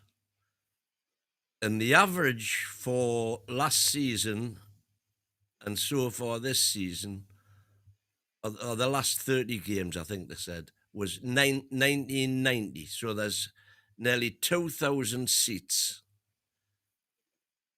which are paid for but don't actually get scanned through the turnstiles. So I said, hang on a minute, that's impossible. Because when the crowd is announced at half time, normally just after half time, or during half time, I think it might be, that is never below 50,000. So where are these tickets? The attendance, I'm pretty sure, is based on the number of tickets sold. That's right. That's what they said. So the attendance Because figures if that you remember during the Mike Ashley years, they used they but they used to announce the attendance as like 48k when it was like 30. Yeah, that's right. So that's exactly it. And that is Premiership rules. You have to declare how many tickets you've sold for the particular match. So that accounted for that. And he told me something that I didn't know, which is that clubs, as far as their away allocation is concerned, often have hundreds of unsold seats which they don't return to the club because there's an arrangement within Premier League clubs that says if you apply for 1,000 tickets for the sake of argument and you return 300 of them, the next time you apply you'll only be allowed the 700. So the visiting clubs now apply for the full allocation and they don't return any of them because they want to be in a position to have the full allocation at a future date, which was a bit iffy to me. And they also said that they've got a whole team now at work cracking down on tickets which are finding their way onto third-party sites, including going to the extent of applying for and buying those tickets themselves, and that process, which has only been ongoing now for about 3 months, has resulted in 4,500 flags being created. In their words, they're creating these flags for certain seats, and that every single those seats are then monitored for usage. Are Really? they being used and who's using them? Bloody hell. It was good to know. And they've also rescinded now, I think it was because we couldn't keep the figures, 540 season tickets have now been rescinded. One of the main questions that was asked was, is there a waiting list for season tickets? If not, why not? And how many tickets are actually available and how many become available every year? And one of the main things that virtually every table asked for was more transparency. And that went down to the number of tickets. This is home tickets. This was purely home tickets that were going into the ballot. Aye. And how many people were applying for those tickets in the ballot. And the other major point was cracking down, and this was from the club's point of view as well, they're cracking down on bots who are doing all the applications. Oh. And also logins on multiple devices from the same account. That makes no sense, by the way. Yeah, that should become more and more difficult. How that hasn't been figured out, that makes no sense. But let's go step by step, make it a conversation, because we're gonna fall asleep listening to you, man. You know what I'm saying? So, but my question that matters to me, because you two got season ticket. So, yeah, how about season tickets? When are they coming up? What did they say? What did they say? Stadium expansion's the only answer. Well, what did they say, man? I don't know what they said, not you. So the 500 tickets that have been taken off people for whatever they've done, are they now not going to be reallocated as season tickets? Oh no, correct. They are now on general sale and go into the ballot. Knee chance, man. Corey D, thank you for the super chat earlier on. Win is very important to the Toon. Well, you tell him that. He keeps believing. You don't have to tell him, man. Trust me. He walks around like he does. So JJ said, if you're testing your mic, yeah, testing 1, 2, 3, so people can hear it. You gotta say testing 1, 2, 3, testing 1, 2, 3. No, my mic went not there. But so what did they say though about the season tickets? They said that there'll be no season tickets allocated anytime soon. So a new stadium then. A new Basically. stadium. That's the next time, because season tickets which are rescinded now or which become available will just go on general sale into the ballot system. Mm. Well, I mean, funnily enough, I did say that, and this was something that I learned today as well. If you don't learn something on a day, it's a wasted day. That, and I was unaware of this, if a season ticket holder passes on, they have the option to try, whoever's handling their estate has the option to transfer that season ticket into someone else's name. Yeah. Shout out to Jordan Horspool there, by the way, in the chat. Thank you very much, mate, for watching us. Of course, shout out to you. But so I mean, of course they wouldn't. But I mean, we kind of knew this. I know that this is kind of breaking news to the romantic fans that believe that the club just will do whatever the fans want. It ain't gonna happen. This is a big business now for them, and it's turned out to be that way. And they're not gonna do. Quite honestly, man, I listen. I would go if I was you. I would have went as well. I think most fans will go if they get invited to it. But it means nothing, man. It means nothing more than just looking at people in real life and see, oh, that's the CEO. And this is the CEO in real flesh. He looks all right. You know, they might bring. Did they bring in Warren Barton, or is that the other one, the next one? Oh no, they didn't bring in anybody. Well, there was the head of ticketing. Oh, okay. So there you go. Nobody. But yeah, there's another one in the stack on the 27th of November. 27th, oh, that's the one. Right. Yeah, that's the one with Warren Barton. They got the CEO there as well, I think. And you know, but I'm just saying, man, the team, the club will do whatever they want. So don't get your hopes up. I mean, I know that the NUFC Trust were there. I mean, telling folks, you know, let us know your concerns so we can voice it to the club. And all of that is irrelevant, man. What do you think, Hutch? I mean, it makes more sense for the club simply by the number of members that they've got to allocate those season tickets that they are removing from people into general sales, so they can, well, yeah, just maintain the idea that members get more of a chance of getting tickets.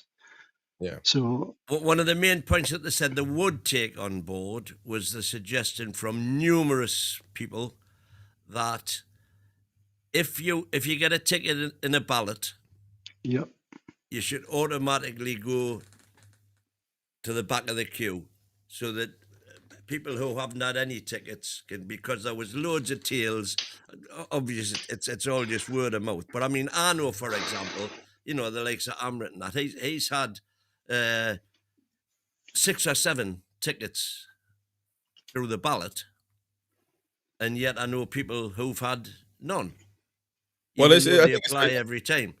I think that should be pretty simple, to be honest. I think there should be built an algorithm where but the whole point is there isn't. But they said they would definitely be taking that on board. That if you do get a ticket, I mean, yeah, but put an algorithm where if you already got a ticket, you can't have it unless everybody in a season, in a year, basically, will get a ticket. And quite honestly, that means that you never see another ticket until the following season.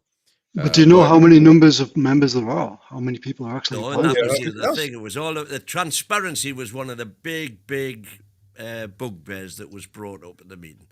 That tell us how many tickets are available for each ballot, and how many members there are at that particular time. Yeah, I think this obviously wasn't for away tickets as well, but apparently according to some stuff online today, there is going to also be the number of, the allocation is also going to now appear on away tickets as well, going forward. Yeah. Because that was removed last year. One of the suggestions, which I thought was a good suggestion, to prevent tickets getting onto the third-party sites and being sold legitimately to members was an ID card, where when you go through, you've got your, if you're a member, you get a club ID card, and you have to present that at the turnstile at the same a physical card that you have to present at the turnstile at the same time you've got your electronic ticket. Is the infrastructure is not set up for that. I'm not being funny, but it's just not. I was at the game yesterday. The number of people trying to get in with the wrong ticket, and the queues coming out. You know, well, that was brought up as well, of course. Well, the thing is, it's impossible to keep fans happy, man. Whatever you do, it's just too many fans. The bottom line is demand exceeds supply. It's as simple as that. I've said a million times, when demand exceeds supply, you know what happens. The price goes up until the two balance out. By an overwhelming,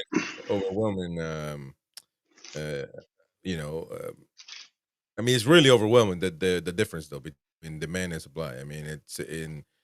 I mean, a huge stadium will sort it, in my opinion. 80,000 or more. I mean, this notion that you won't fill it up. And listen, let me get to Hutch. Hutch, you're a local fan. We've been the only local representation for local fans on this show is Mighty Win, and that's a dodgy representation. So we need you. That's a bit of a slur on some of our. Well, we got Jamie, but Jamie don't care, man. He got a season ticket. He's not worried about nobody else. But and then Boki obviously not a season ticket holder and all that. But I think that I think Boki has said that he would welcome a huge stadium like 80,000. But this 70,000, 65,000 that was talked about, it's just not enough, man. It's not enough. It's absolutely not enough. And 80,000 won't be enough. But I mean, obviously, you can't have a 200,000 seat stadium. So go on. Obviously, there are a number of people who are currently members who wouldn't go for a season ticket either through time or affordability. But you would fill that stadium with enough people who would be able to get season tickets, and then through general fans who just want to go attend the odd game. And then you've also got a situation now as well where we are probably going to start attracting more tourists to games as well. So yeah, when I first saw the number of 65,000, I thought that's ridiculous. I mean, yes, if it was an expansion of St James's Park and that's all you could do, then that's all you could do. But if you're going to build a brand new custom built, state-of-the-art stadium, you want it to be 70,000 minimum, and minimum means you need the capacity to expand. And let's face it, if you don't build it straight away, you're going to end up expanding it anyway. Well, build it and they will come. Exactly. I think something that I know this to some fans. Newcastle is a different club because if it's really attached to the people, and it feels like it's like a family member that you don't want to share with nobody. It's like a girlfriend that you got. You punching above your weight, and you don't want to. You don't want her to even go outside because you know that other people will be looking at it. So that's how fans treat it. Especially local fans, and but I think that what most don't think about is that you got to take advantage of the opportunity to gain more fans, to gain more fans and quickly, because that means the club becomes bigger, more money, becomes a huge enterprise. And so some fans don't want that. No, this is those are plastic fans, and they don't know Newcastle and this and that, which I can appreciate, to be honest. But you're gonna have to get that out of the way. You're gonna have to get that mentality away because it's not gonna help the club grow. You want more fans. You want more money in. You want more. And for example, let me show you this. This is from yesterday, by the way. Newcastle supporters worldwide posting this on X. By the way, shout out to them, and I've been in conversation with them email wise, and they're saying shocking. The club needs to address this ASAP. Away fans not even hiding their away fans at the stadium, while NUFC fans struggle for tickets. So Well, if you scroll down the comments there, you'll see my comment. you put that on there. So, well, actually, I had to click on this. But see what you had to put on it. Oh, the mighty There win! you Look go. at that. Ah, the mighty win! Look at you, man. First of all, let me check this profile, though. That's the most important thing. Let me just. Oh my God, this dude, man, you don't even know how to take a selfie, man. Oh my God, you're rocking NFC Talk TV though, and you put retired there. Man, you're not retired, man. You're working like a dog here. You've got us working like a dog, aye. And you're not even gonna rip our website. You still got weekendsmokeparty.com there. You know, that's for smokers, by the way, Hutch, you know, because he doesn't want pregnant women and kids to be free of smoke. So he wants restaurants to go back to the old ways and, you know, allow people to smoke and all of that. I want restaurants to have the choice to smoke. Come And on, if you don't man. smoke, don't use the restaurant. Hang on, can Why? I just, right, so people in the comments need to get onto X and give him a follow because that follow Yeah, give him count a is absolutely rubbish. Yeah, it's rubbish, man. He only got 7 followers. Oh, I don't even follow him. I never go on X. The only reason I went on that one follow because you. it was I'll on follow the you, forum. You got 8 followers now. So go follow Win right now at Yeah, W. you gotta make point it this because easier, I never post anything on it. You Well, gotta you're make going to have to now. You're going to have to now. You gotta make it easy. You gotta put like Derek the Mighty Win. Nobody's gonna have that at. Now you got WCSP 1952, man. Nobody can remember that. But it says anybody but Athletic Club, and I would agree. They're home fans, really. On a serious note, though, if those 2 seats are regularly filled with different faces, that's up to the other supporters surrounding them to identify, then the seat numbers should be reported to NUFC. Listen. And that's another thing that was brought up at tonight's meeting. That don't get anywhere near enough people report. When they are reported, they are instantly investigated. So it's what I said when Gary got his Spurs ticket last season. I said you should have straight away reported it to the club. After he'd been, of course. After he naturally. Yeah. So listen, I get the point, but I mean, we don't know these particular scenarios. You know, it could be simply a season ticket holder that gave these tickets away for a match or whatever. You know, well, we've had this conversation before. When you get to playing police, you can't just do it halfway. You got to do it all the way, and that means what we were talking about, that all these people that add friend or family members in quotes to their accounts because they want to give it to their mate. There might be local fans. There might be fans that live in Newcastle just don't have a season ticket. You're going to have to crack that down as well. And do you really want that? You know what I mean? Because when you had to give you a ticket away the other day, you gave it to Neil. Neil lives in Newcastle. He's a Newcastle supporter. He's a local fan. But you can't say, "Oh, you're not from Newcastle." So he's a member. He applies for every. It doesn't matter. It doesn't matter. You can't say, "Yeah, Neil gets to have a ticket because he lives in Newcastle," but the guy that lives in Leeds, he's a numpty. He's not a local, so screw him. Neil gets to have a ticket because he's me pal. No, but that's not how it works, though. If you're gonna crack down on it, you're gonna have to crack down on all of it. You can't just choose, because you. So I think that you just gotta let it be, man. You just gotta let it be.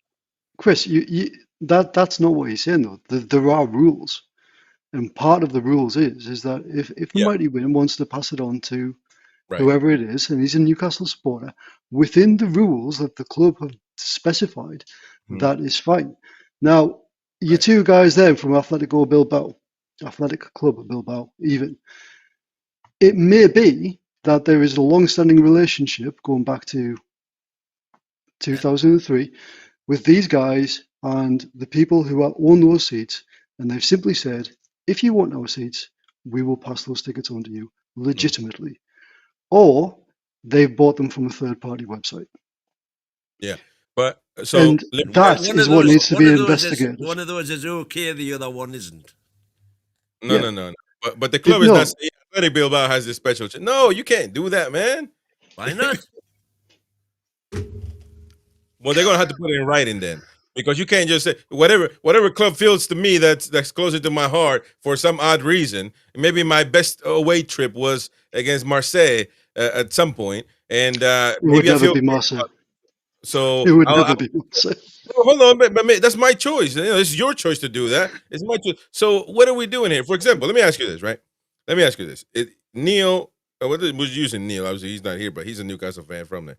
So Win gives him a sticker because he likes him and whatnot. That's not his family though. So family member, he's not his family. So but we add him on there. All right. But I say Amrit, we got an Amrit friend, and he's got a cousin that's Forest fan, right? If I'm not mistaken, Victor. Yeah. He's a Forest fan. Say he's got a season ticket, but he's not bothered or he can't go. But he wants to give his season ticket to his cousin that couldn't get a ticket away at the home end. His cousin who's a Nottingham Forest fan. Exactly. So he's going to go to the game. And he's going to be looked at like that and pointed out like that. And then all of a sudden, everybody gets upset. But it's his family. He's still a Forest fan, though. So where is the common sense in that? Well, you just got to be dodgy. You just got to be dodgy and tell him. No. Common sense is something that you are very short of. But what I'm saying is, athletic club are a very special club. No. In our hearts. Yeah, you say that, but I talked to Jamie yesterday, who's a local fan. I talked to Jamie, who's a local fan, and I guarantee you he wouldn't have gave his seat up for nobody, including Athletic Club Bilbao fan. So that's a personal choice. Given mine up either. No, I wouldn't have given mine up. But again, it's a personal choice, so you can't just decide like that. It's got to be as a I rule. say. I would dare bet that they were off a third party ticket and say. Well, it could be, but again, as we said earlier, there were reportedly there were season ticket holders selling these, so it's their prerogative. They got the right to do it. If you have the right to give it to your cousin that's a Forest fan to come at a home, not to make any money off it. We don't know if you're making any money off it. That's a key thing. Yeah. How do we know? How do we know that you Win don't make any money off of it? How do we know that you Win didn't get money from Neil 100 quid or 50 quid to get in the game with you? How do we know that? I'll tell you exactly what happened there because my son wasn't very. Well, I know that. I know you're not telling them, fool. I thought they were 35 quid. And when we did the transfer, discovered they were 54 quid. But so Chris actually got 35 quid for his 54 quid ticket. Well, listen, I clearly know your case. I'm just stating an example. The club can't look at it. Oh, that's Win's mate, man. We can just allow that. No, they have to look at it from an unbiased, objective perspective. They can just look at me. Transfer my ticket legitimately within club rules, within all my season ticket rules. So could 14 times a season now. So could the season ticket holders selling tickets to Dundee kids. They could as well. So no, I'm just saying. No, not similar at all. Completely wrong analogy. Why? Because they sold theirs to a third party season. They sold theirs to a third party company and profited. They put it on the website, right? Because they put it on the website. But what's stopping you, Hutch, from selling those same kids your ticket? Common sense, mate. Well, there you go. Well, see, it's exactly. But you get the point. Somebody that's trying to make money, they'll just make money. None of us really. They need to be identified. So the system by which you can pass on your season ticket to another person within a specified list of people is to go through the club, and on the club app, you have to actually log in. You have to go into the friends and family area, and you have to select the person who is already a member of Newcastle United. That's and right. That is the only way you can do it legitimately. For example, again, because we didn't have the conversation with you at the time, but when I went to Newcastle, I went there. I purchased tickets through Mighty Win's friends, season ticket holders next to him. I don't know. They're not my mates and they're not my family, but they more or less gave me their tickets. So what you're saying, Chris, is that you don't want to. You had a membership number. No, forget the membership. I wasn't a member, so that's a lie. You were a member. No, I'm not. Yeah. You can't tell me. You can't tell me where I'm not win. I'm not a paying member of Newcastle United. You can't. I've already shown you 3 times the membership number that you sent to me. Yeah, that's an account number. That's not a membership number. That's an account number. But that's what the club classes. That basically, whether you're a member or not, all that information is basically logged onto that number. And so whether you're a season ticket holder or you're a member or what else, it's all associated with that particular number.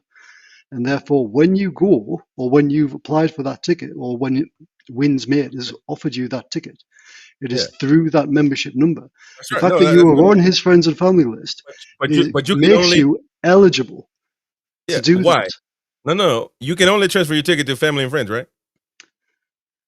Yeah, but that is literally just a list. That is how it works. I'm not his mate. I'm not his family. But he gave me his ticket.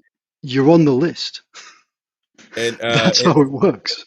It's Irish said, did you report a win when he gave you a ticket? No, I didn't, because I benefited from it. I can't be a hypocrite and tell you, oh my God, crack these numpties down because they're doing so evil to the world, because I benefited from it. So I can't say that. And I'm going to benefit from it now. So when I go there in January. So, I can't be a hypocrite. We can play that game. That's fine. Chris, playing devil's advocate, right? How would you go about determining who on a particular list is not someone's friends and family if they've specifically put them on that list? I think there are easy ways to identify who's your family member and who's not. So yeah, but it's friends and family. Well, you can add friends as well. I mean, I guess you can only do it a certain amount of people, you can only take out family and friends out of your list, in and out a certain amount of time. You can do. For example, if I want to give my ticket to Win, I can only add and take Win out, or Win, for more or less, can be added to a certain account as family or friend a certain amount of times a year or per season. If that works that way. Exactly what happens. How many times can you transfer? Can you be added to and taken out of an account? I don't know that I can be, because I've already got a ticket. No, but I certainly. The point is, whoever. No. For example, if say the girl who sits in front of me, if she wanted to transfer a ticket for a particular game to me, and because I was on her family and friends list. We're not talking specifically about you, though, because they would have my number. They would automatically know that I already had a ticket for that match. Yeah, but for example, I'm saying that I've heard a conversation one time I don't have to say names, but of a friend that said, I need a ticket, but they could add that person to their family list because they were on another account, so they had to go talk to that person, get themselves off of that to get themselves off of that list so they can get out. So that needs to be limited.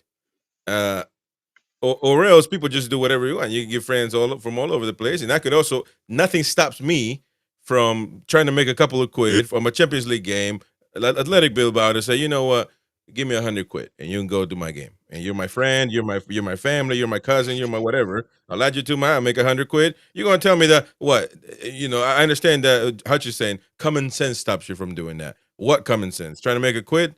Anybody in the world wants to make a quid, mate.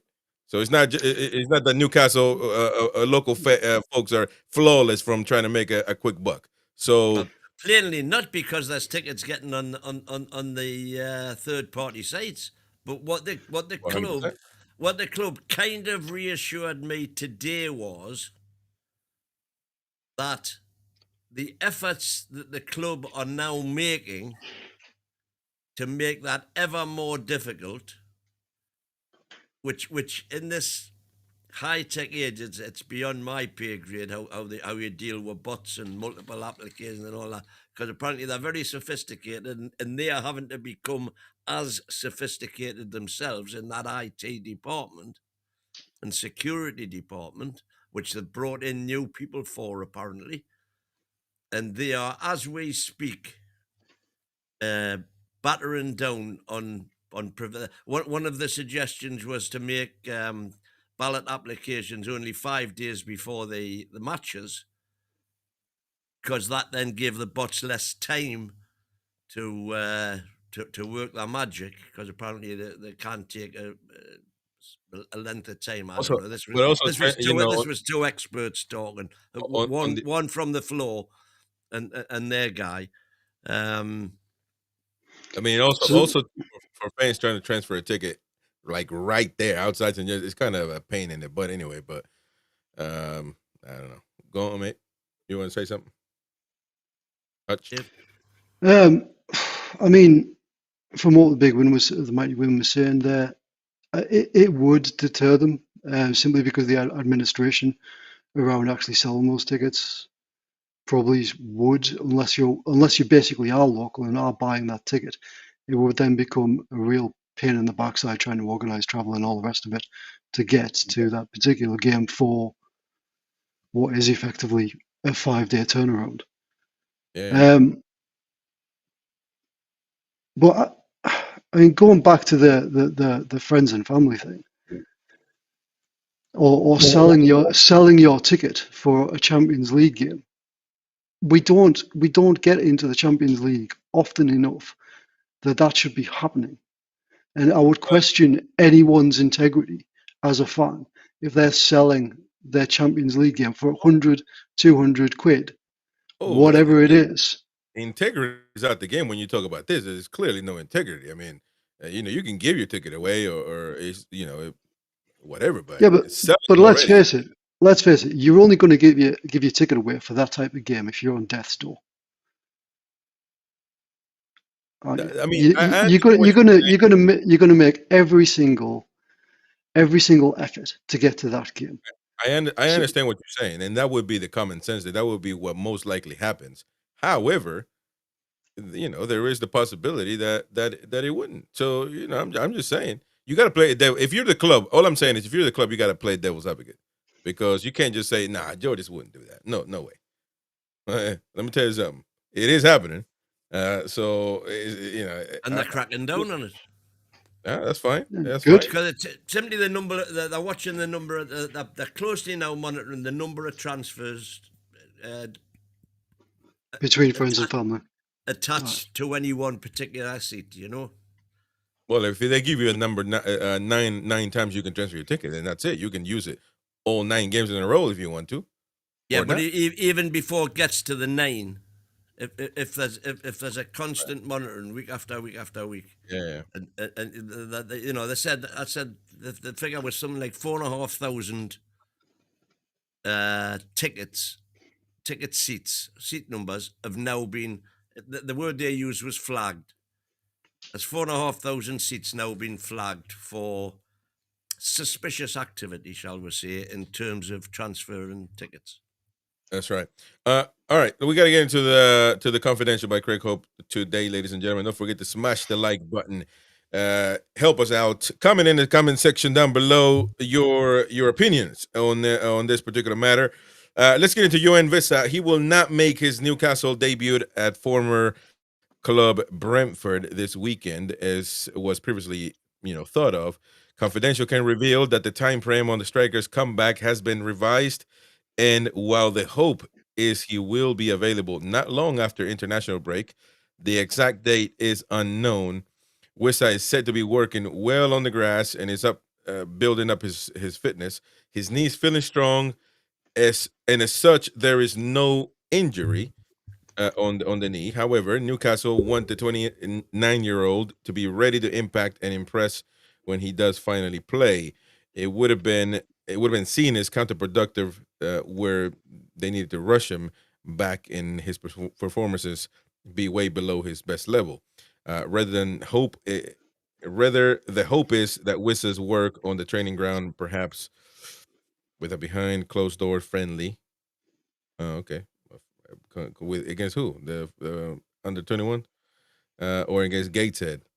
I don't know. I think we've done we do it all the time. I think, but I mean, we do travel to Dubai a lot in between breaks, so maybe something like that. But what do you guys make of the Wissa update? So it feels like it keeps extending.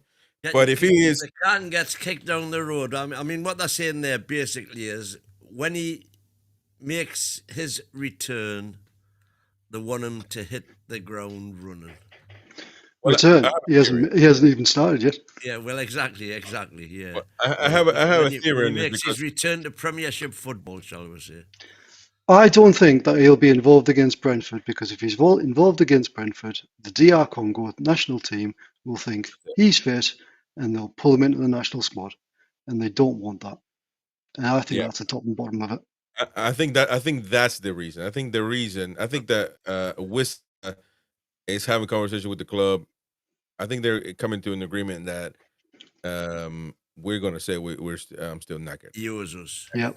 Because at the end of the day, that's entirely down to him. You always talk about somebody owing the club. Ain't nobody owes the club nothing. The guy wants to play for Newcastle. The club want to play for him. They're coming to us say, listen, we're going to keep saying that I'm hurt. And then, we're going to, for the internet, so they don't call me for the international break, blah, blah, blah. And then he can come back. But the point I'm making is Wissa would have to be complicit in that. Oh, of course. Yeah. Well, that's what I'm saying. But if the medical staff say that he's not fit enough, then he can't travel.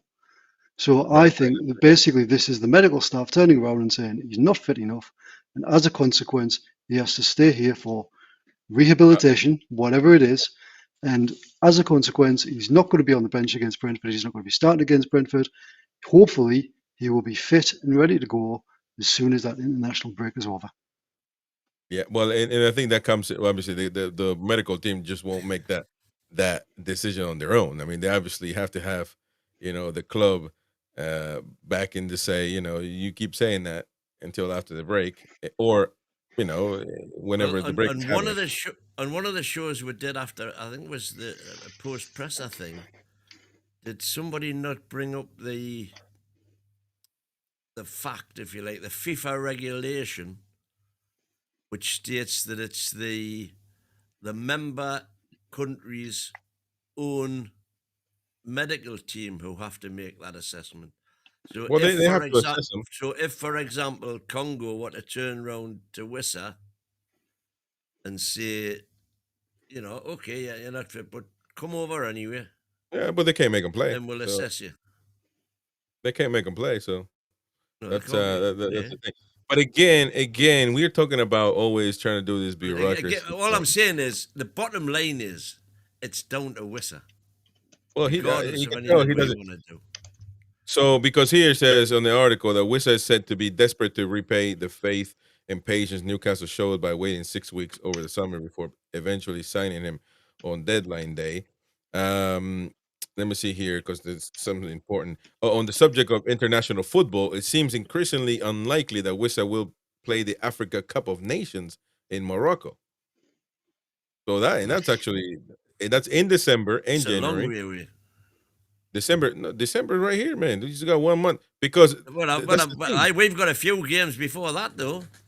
No, but listen, pay attention to the timeline because that's something interesting coming up. Discussions will take place over the coming weeks, but my sources believe, Craig hopes, a compromise will be reached in the best interest of the player. So if you're talking about he's going to miss December and January, the Cup of Nations, but he might be able to come back in 2 weeks, which is, what game comes after Brentford? I can't remember now, but it would be whatever. Home to Man City. Home to Man City on the 22nd. I mean, that is on the 22nd. That is literally, a week or 2 weeks before the Cup of Nations would be. When does the Cup of Nations start? I mean, this ain't December, but but he would miss that still. So then we would have. Think about that.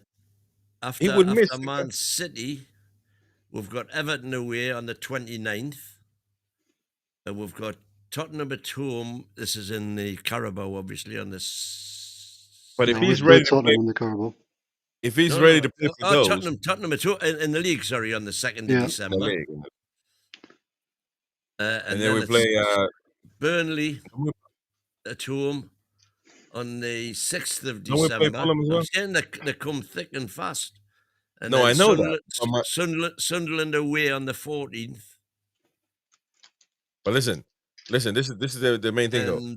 If he's ready to play for those games, why would he miss the African Cup of Nations? And Chelsea on the 20th. So that's what I'm Why saying. would If we're saying he's not going to be fit for that means he's missing like 8 games for us. No. So that's the assumption you can make, that he's not going to be fit either way, all the way until January, or that's the only reason why he would miss the Cup of Nations. Because if he's ready to come back in 2 weeks' time, he would play all those games. Nothing really stops him from going to the African Cup of Nations. Absolutely. So something is brewing that we're not knowing. And if your assumption, unless Wissa has told the club of this insider that Craig Hope knows, that Wissa has told the club, don't worry, I'll not be going to the African Cup of Nations. Because he can make the decision to retire. There's nobody can stop him doing that. yeah, but he wouldn't do that though. I mean, so that's a dramatic. And then he can unretire. But the main thing is they've got two. They've got two World Cup qualifying games. You're saying all these things. If that just happened, I'll just retire and unretire if that's just a button that you push. Like, wait, man. That's what White did for England. Who? Ben White. Ben White, aye. Arsenal's right back when he plays. Yeah, that's fine. But he says, I'm not going. It's pointless me going to an England camp because I never get picked. I'm not going to go. So he just said, no, I'm not going. Yeah, that's fine. But it's not the same as Wissa, man. You can't compare the two. It's not the same as Wissa. So look, right. If he's back playing in November, December time, the club between him and the player, they're going to have to figure it out. He's missed 10 games of the season already in the Premier League. So there needs to be an arrangement or a compromise reached, because potentially, I don't think they would get that far, but Congo could go all the way through to the final, so he would miss all of January and some of February, which is pretty much comparable to what he's missed already. So he'd be missing half a season for us. A decision would need to be made, and what's more important? In the worst case scenario, we're trying to decipher this, but that he wouldn't be. It is saying that this article says that he would be coming back after the international break, or that would be the kind of the target.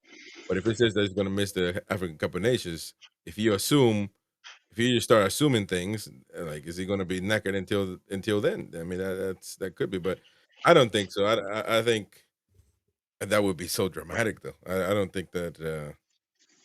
I wouldn't put it past Newcastle. But I would not be at all surprised if he played half a dozen games for us between now and the African Cup of Nations, and he goes to Africa.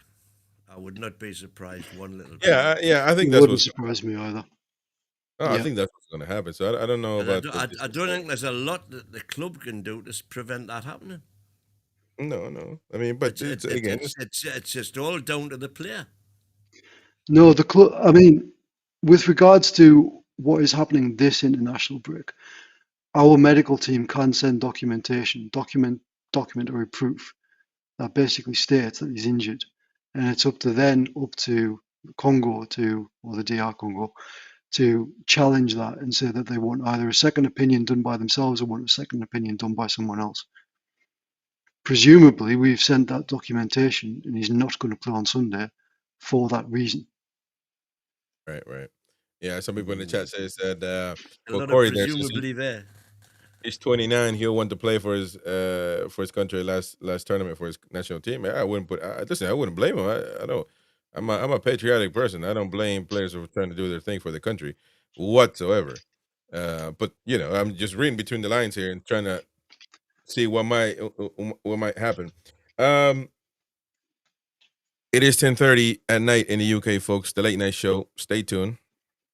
Set up for maximum confrontation and super opinionated debates. The NUFC Late Night Show with Chris the American Man, Derek the Mighty Wayne, Andrew Boki, and the rest of the panel. Monday through Thursday from 9:30 p.m. UK and UFC Talk Radio, the voice of the Toon Army. We got Botman. Botman's camp come to the table, says Craig Hope. Newcastle have begun early discussions with Sven Botman's camp over a new contract. but it could be a little while before an agreement is reached. Relations between new sporting director Wilson and the defenders' representatives are good, and for now, all is relaxed and positive. Botman is happy on Tyneside. Initial talks would suggest he is open to a new deal with 18 months to run on his current terms. It is hoped progress will be made as season goes on, but nothing is yet imminent or advanced. The 25-year-old also wants to earn his long-awaited debut for the Netherlands national team. However, Confidential understands that won't happen when Ronald Koeman names his squad for the World Cup qualifiers against Poland and Lithuania on Friday. So the Daily Mail knows a lot, I guess. He won't be called up, and we'll get to the Germans as well, who did get a call up. But what do you guys make of Botman? I mean, but I'll be honest though, I will agree.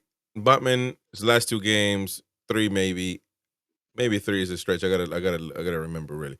But last 2, he's been knackered. We are knackered. Knackered, man. So what do you make of it? Well, I think he's not getting picked for Holland because he's not good enough. Well, they got too many. They got really good center backs, though, man. Like you got Van Dijk is one, so you got only one. But hang on. But allegedly, Botman is really good. He's got. Hang on, Botman is really good. What do you mean allegedly? Botman is really good. But I think Botman, in the eyes of many fans, is way overrated.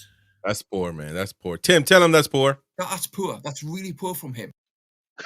That's poor.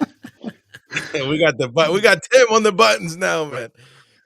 Come on, man. You can't say that, man.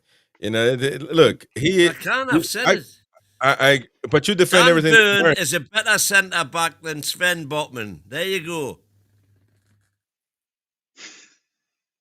Well, I don't know. There you go, David. There's your opportunity. I love Dan Burn. But there's a reason he's not getting picked at centre back, and that is because Sven Botman is far better. Well, that could be a criticism. Sven Botman, my only slight criticism of Sven Botman is that he's not particularly fast. He's good at passing. He's good at intercepting. Maybe too good at intercepting with West Ham. Let's try and forget that one. He stands up to the ball. He's just an excellent centre back. Like, I don't know what else to say to you, mate. Like, I'm not disputing that he's an excellent centre back. He's just not this. How can you say excellent? How can you say excellent and then say he's not good? I mean, that makes no sense, man. I've never said he's not good. I've said he's not as good as people give him credit for in terms of his ball playing ability and everything. What people said about Botman that you disagree with? I mean, have they said that he's next Beckenbauer? I would agree. Interceptions, he's very good. Excellent, even. In the air, not all that. And as far as this superb passing that he's supposed to be good at, I've never seen it. Dan Burn is not good with his head either. He's got fantastic stats because all he ever does is shed responsibility and pass the ball to Dan Burn or pass the ball to Trips or Joe now. And what virtually square balls. And some of those might go forward 2 yards, so they are classed as forward passes. And what does Burn do that's different from Botman? I've been on Botman Watch now with several people who don't believe me, who after the 90 minutes have said, bloody hell, you're right. Because the two Hollywood balls that he's tried. Hey, Hutch, you have to get in, man. You better get in. And stop this, man. Those are tactical decisions. The passing basically left and right. We build up from the back that way, and then we go up the wings. Those are tactical decisions. I have seen Sven Botman play the Hollywood pass, and he does it not as good as Fabian Schär, because there is no one better than Fabian Schär than the Hollywood. Chow is actually. He's not. No, he's good. He's good at carrying. And that's insulting. That is insulting. I'm only talking about with the Hollywood pass bit. No, that is incredible. But thank you, you know what you're Bramble would try those 3 times a game. Yeah, One every but other he game might doesn't. pay off. That's the thing. Botman doesn't try those passes because it is a tactical decision not to. Basically, the hardest pass that he will play is into Tonali at the base of the spine Yeah, that's because right. That's that exactly right. and that Burn is what no is doubt, being no doubt. told to do. That is Again. what he is being told to do. So, first of all, thank you to Yanoa for the super chats. This Burn is third choice left center back behind Chow and Botman. Thank you very much, Yanoa. But everything that you're pointing out, Botman is not good at. Burn is the same or worse. So what are you on about? Burn can't pass the ball to save his life. He can't head. He can't head the ball. And is forced to do so by suicide balls that he gets played by Botman. Oh, here we go. So everything is an excuse. You see, everything is an excuse. And when you have the mentality, when you have an agenda, it's just shambolic. I mean, that was shambolic. Burn is a great centre. Do you know what? I'm going to stick up for the mighty win here because Burn is a great centre back. But Burn he's a great centre back. But he's not. Burn is not a left back in the slightest. And so when you're saying, he gets. So that's why he isn't getting picked at centre, because he's still a better left back than Botman would make. Yeah, but that's not speaking. That's not saying that you're pretty. I'm prettier than you. That doesn't say nothing. I mean, we're both ugly folks. Then. Where's the comparison? We're too ugly. We're too ugly. We're too ugly blokes. Nonsense as usual. Me saying that I'm more handsome than you says nothing. We're just two ugly blokes. But if you put Fabian Schär in between us, then that's a difference. Yes, it makes. Put Fabian Schär in between us. Oh, there you go. What I'm saying is, we were talking earlier on in the show about the Brentford lineup. I want to see Lewis Hall at left back. Right? Oh yeah, everyone does. I think we all do, mate. That doesn't mean I want Dan Burn drop, because I want Dan Burn at left centre back alongside. Well, I think that's the agenda you're building right now, because he's going to be dropped for left back at some point within probably by Brentford. Well, no, maybe it depends. But you get this agenda going on. I would tell you what, right? I think this should be. Can you hear me? Is this funny? Good enough? Yeah, we got you. Right. I want to see Burn play more at centre back, but as a rotation option. No, I because, don't. Well, of course you do. Why wouldn't you? He's not good at it. Well, at centre back. Oh, at centre back. I'm sorry. I apologize about that. I thought you said left back. Sorry. No. Centre back. I think centre back he's flawless. Well, I mean, it depends. If you want defending, he's flawless. No doubt about it. Yeah, so you want to see Burn more often at centre back because you want to see them as a rotation option. Part of the reason why our defences started leaking goals is because they are tired, because you're playing the same defence over and over and over again. So you need to take Burn out of that team because he's knackered, and he's wrecked. Never look you can tell. Bunny lad. You can tell. I mean, it's simple. You just gotta watch him. You just gotta watch him and see how knackered he is, because he is. I mean, and listen, you don't blame the bloke, and he says it, by the way, when he speaks. He clearly won't say I'm too tired to play this position, but he clearly says every time he talks about playing left back, he says, yeah, it's a little harder on the legs, blah blah blah, all these things that more or less say at left back, yes.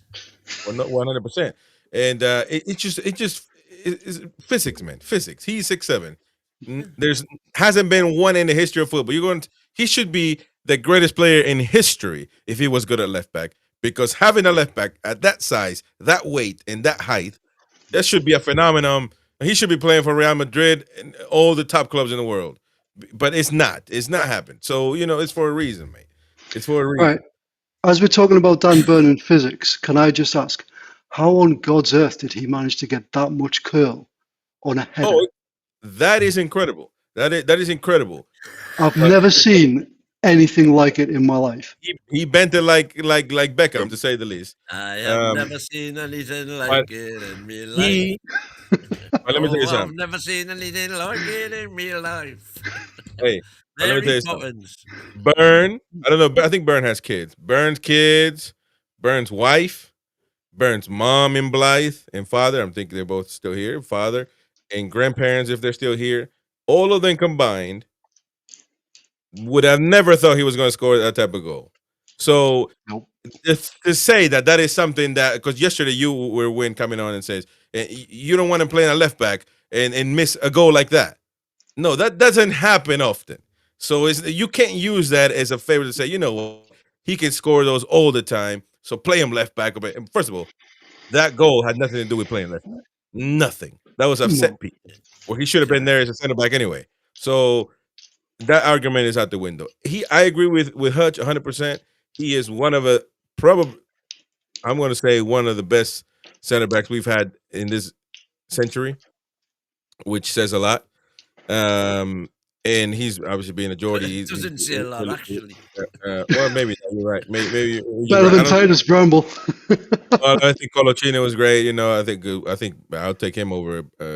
Well, I don't want to start any arguments, but either way, I love Coloccini. We'll see how Coloccini fares. I'll see how Coloccini fares, because everybody's like, Coloccini didn't win nothing. Are you mad? How many have won? You know what I mean? Like it's not that hard. But I love Dan Byrne. I think he's a great center back, and he needs to be given that chance back at center back. Now, I agree with you guys. I mean, you know, playing against Botman. Listen, I wouldn't argue with you if you bench Botman over Byrne. Now, Byrne is 30-something years old, which I think I'm the only one out of everybody that doesn't think that 30 is old in football. I think when you get to 32, 33, now you start talking. But you risk a chance of pissing Botman off, and he can go somewhere else, and he's a young guy. So are you going to do that? Big deal. Well, there you go. See, that's the thing. Let me see here more on Sven Botman if we have anything, because we got to move on, man. We got to move on. I got 20 minutes left. I thought Dan's 33, by the way, not 30. Oh, he's not good then. I'm sorry. Take that back. It could well be that Wilson. It could be well that Russ Wilson, who worked with Coleman for 2 years on Southampton, has a word on Botman's behalf to let him in the squad. But that's something that gets players very, very in their thoughts, man. You know, am I not at the club, you know, where they can look at me and call me up for which I don't think that's the case of Botman. I think Botman just needs to play more and play often. By the way, I thought Botman was absolutely superb before he got his injury. It's just since he's come back from the injury, he's not the player he was. Before his injury, you would see him, if he had 30 yards of green grass in front of him, he would run with the ball into that green grass. He just doesn't do that now at all. He's a different player since he came back from the injury than he was before. He was absolutely superb before he got his injury. Larry's surprised you don't want to see Hall at center back. Yeah, well, it wouldn't surprise me. Well, no, because he's not a Geordie. Well, he is a Geordie, though, by parents. I may well have Hall at left midfield. He is a Geordie by parents, by the way, Lewis Hall. So, but that doesn't count for win. You got to be born in Newcastle, or else, you know, he's one of them. He's one of them type of people. I couldn't give a toss where anybody's born. Oh, yeah, you do. Yeah, you do. Yeah, you do. Let's go. We gotta go. We gotta keep going. So Tonali, will he stay or go? What do you guys make of his comments? He obviously has signed until 2030, but earlier today he came out and spoke. Well, not earlier today. I'm sorry. This came out earlier today, but this was from the game yesterday. Let's listen to what he had to say. Yeah, this is a tough question because you know the football is. You need to think year for year, because I think I don't want to say.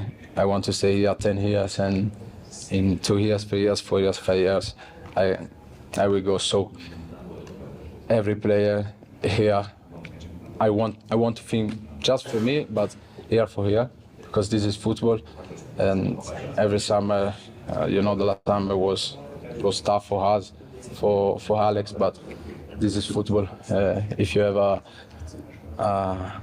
option for your life, for another team, you need to think everything in the football. And I don't want to say yes. I want to stay here 10 years, but now I'm happy here. I don't feel nothing for the other team. Sandro, Ooh, all right, there you go, Sandro Tonali. But already some people are using this to feed their agenda, because they're comparing to Bruno. I don't see what's to compare, to be honest. Tonali, Bruno, you know what I mean? But there's a Bruno would have never said. Actually, Bruno yesterday was quoted saying, "I'll do anything for this club." So they're already the people with the agenda. One in particular already going at it. That's why Bruno, he's a Geordie, he's a that. Bruno, unfortunately, has never been linked. Only Man City he got linked with. And I don't think any of our players really would leave for any major English club. But Bruno doesn't have Real Madrid or Barcelona or none of them coming for him. If they did, he'll be crawling over there. So this Bruno is a Geordie and Tonali. You see, because they're comparing now, Hutch. People that have agendas compared it to now, and say, you see, Bruno throws the arms up, does this, people like it, people love it.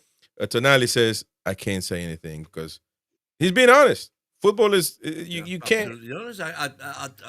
I don't know what all the fuss is about. What has he said that's so Well, controversial? because he's not saying what you want to hear.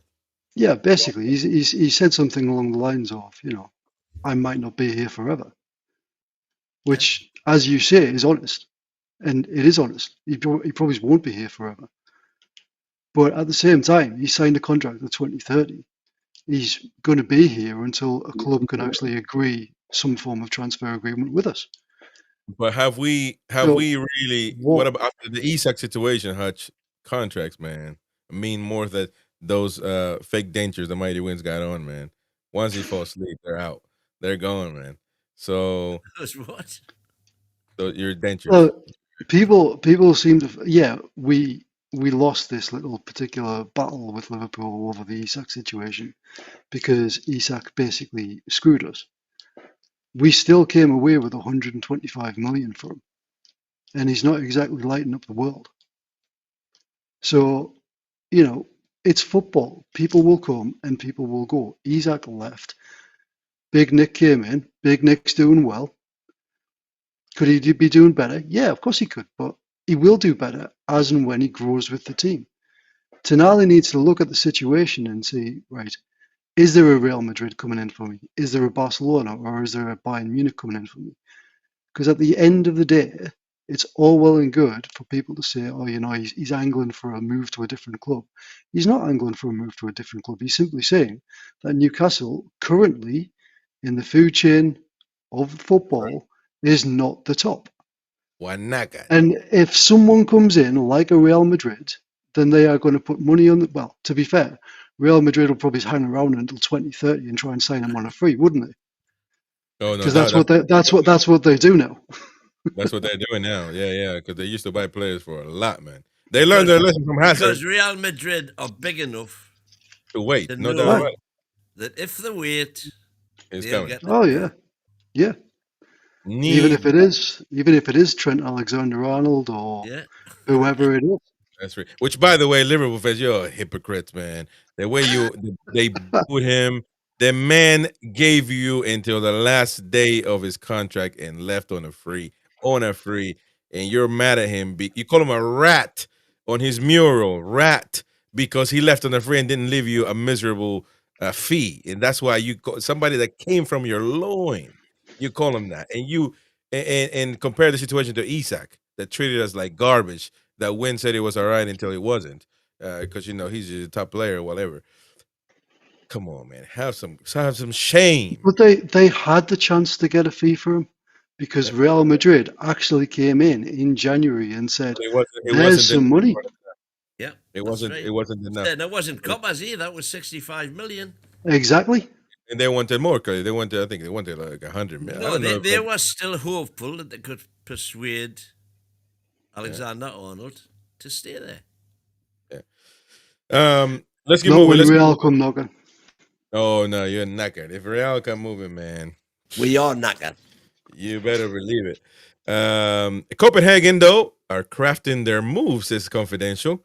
They're interested in signing Newcastle's defender Emil Krafth. The spare tire, man. We can't have a car without a spare tire. Come on, man. So they're saying that you get a Michelin spare tire instead of a remote. you can't fit one in me. My spare tire is just small, thin, like get the little black rim on it. You know, it's just enough to get you where you need to go. So run home, you mean? And that was what Krafth played like at West Ham, a run home. Well, see, he criticizes Krafth, but not Dan Burn, who was found out every time when we did the low lights. You see what I'm saying? The hypocrisy. But he wasn't found out. He was. We had to agree to differ on that. So He had his man. It was Gordon that didn't have his man. Yeah, Gordon wasn't playing left back. Hutch. That was Gordon's fault. Which, by the way, he is knackered as well. Krafth is out of contract in the summer, and is a respected member, a valuable member of Eddie Howe's squad. He's settled with his young family on Tyneside, but a move back to Scandinavia could appeal if presented with the security of a longer contract. I mean, I don't know about a contract and Champions League. They're still in it for now. You know, well, and I'm talking about next season as well, presumably, and you know they'll always be there or thereabouts in the Danish league. That's true. That's true. If he chooses to go, he's been a decent servant of the club. Exactly. He did well for us. He did well for us. It was certainly. Exactly. Yeah, massive. As long as we replace him. Got to be replaced, exactly. Yeah, that's true. Not bothered about that one, but you know, really good kid. It seems like. 10 minutes left on the late night show, ladies and gents. Let's continue. The clue that something big is coming, says this confidential. Newcastle will appoint a new finance guru to help them navigate the Premier League and UEFA spending rules.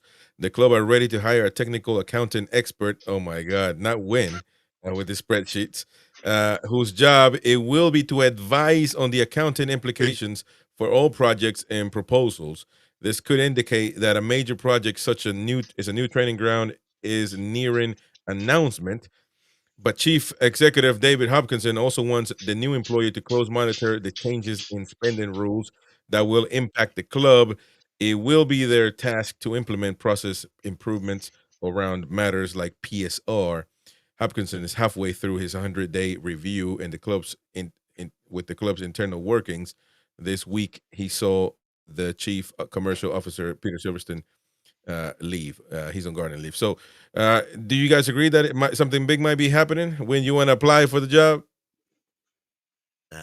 Listen, that's way above my pay grade. The wages. You keep telling us that you built a metro station or whatever. Yeah, I can build it for them. Certainly I can clear the ground for them. Oh, so you didn't build it? You think you can? I cleared the muck. You can't build anything. This dude's man. Oh, hold on, man. You've been lying to us the whole time. You just basically grab a broom and just clean every ton of clay that came out of those tunnels I took away. There you go. Oh my God, you are knackered, man. But that's what these 100 days are about, isn't it? Clearing the muck, getting everything sorted, exactly right. Laying the foundations for what should be a fantastic future. Should be. We've had a few false stones. Yeah, we've had a. I mean, largely, let's be honest, largely due to PSR issues. That's what's nipped us in the bud, as it were, and that's what's knackered. That's what's knackered, indeed. See, I'm speaking like a Geordie now, Hutchison. I'll see you. You gonna hang out with me when I go there, man? I need a proper tour guide. You know, this guy took me to the worst place. He took me. I know that song. Man, he took me to Biker. He took me to the worst place in the world, man. So you know, I need a proper place, man. Proper fish and chips. Where can I get some proper fish and chips in Newcastle? Time off. Yeah, but no. Give me a place. Give me a place. Cause we've been there already. They gave me a little shark this big, man. It was alive. When you come over in January, I'll take you for fish and chips. There you go. Ooh, yeah, proper ones, man. Come on now. Last but not least, ladies and gentlemen, Wilson bolsters the academy, says this confidential article from Craig Hope. Sporting director Wilson has spent time at the academy in recent weeks and is interested to hear that they will be hiring 2 recruitment analysts. Newcastle know that to push back on the boundaries of PSR, they need to start producing some footballers who are sold for profit, even if they never make the first team. They have not done this well enough in recent years. A new scout in London and greater London will also be appointed as the recruitment drive to identify the country's best players become an area of increasing relevance and investment. That has to be right. I mean, Newcastle again got to look away from the romanticism and all that, the Geordies and blah, blah. Go to London, go steal the kids from Arsenal, go steal the kids from Chelsea, go steal the kids from everywhere, man. And Yeah. kids as well. But I mean- there are still rules regarding that in terms of. Hey, you Cool. pay their parents to come in. You got to pay their parents and all that stuff. Yeah, But Barcelona Barcelona did that. Academies now are not about producing players for the parent clubs, as far as Chelsea, Man City, Spurs are concerned. They are just footballer factories, and they get players in. They do the training and they flog them for 10, 20, 30, 40 million. Well, Chelsea And put they use the money that they raise from them to pay for top ready-made players. The But then- Keegan philosophy. Well, it's not quite the Keegan philosophy, is it? Because, they still do have those academies. I mean, you look at Chelsea's and they're pumping out players constantly, and then they sell those players on. But crucially, they put buyback clauses in them, knowing full well that when they go to Palace, when they go to Reading, when they go to whichever club that they're going to, if they get good, they can then buy them back for a relatively small fee. Or get a percentage. Or get a percentage. Yeah, you've got to put that's all part and parcel of the deal, isn't it? But that's not what we're doing, is it? I mean, it's not about getting them ready to come into the first team, which a lot of our fan base, I believe, think should be the case. well, No, I mean, a few. I mean, you can get one. We do none. I think that's a big issue. For example, if you don't have your first, true. it is, because if you don't have your first left back, second left back, third left back, you shouldn't resort to a center back, 6'7", to try to do the job. You should at least try to give a kid an opportunity from the academy. That's ready. Well, we Well, did. Not if you know they're not good enough. Oh, wait, man. You get. I mean, you would never know. But yeah, I mean, that's the question, isn't it? Without our injury crisis that we had, would Miley have got that opportunity? Probably not. Now Miley is our third choice our second choice centre back for Tonali's position. That's right. So, I mean, we've got Dan Burn running up and down the left back, but where's Alex Murphy? Why isn't he out of game?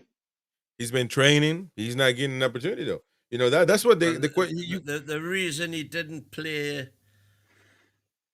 or wasn't on the bench against Benfica was because the under-21s had a match on the Monday. The reason he wasn't at they also had a match on the same day. West They Ham play was because they'd had a match on the Friday, and the reason he wasn't he was in fact on the bench yesterday, wasn't he? He was, yeah.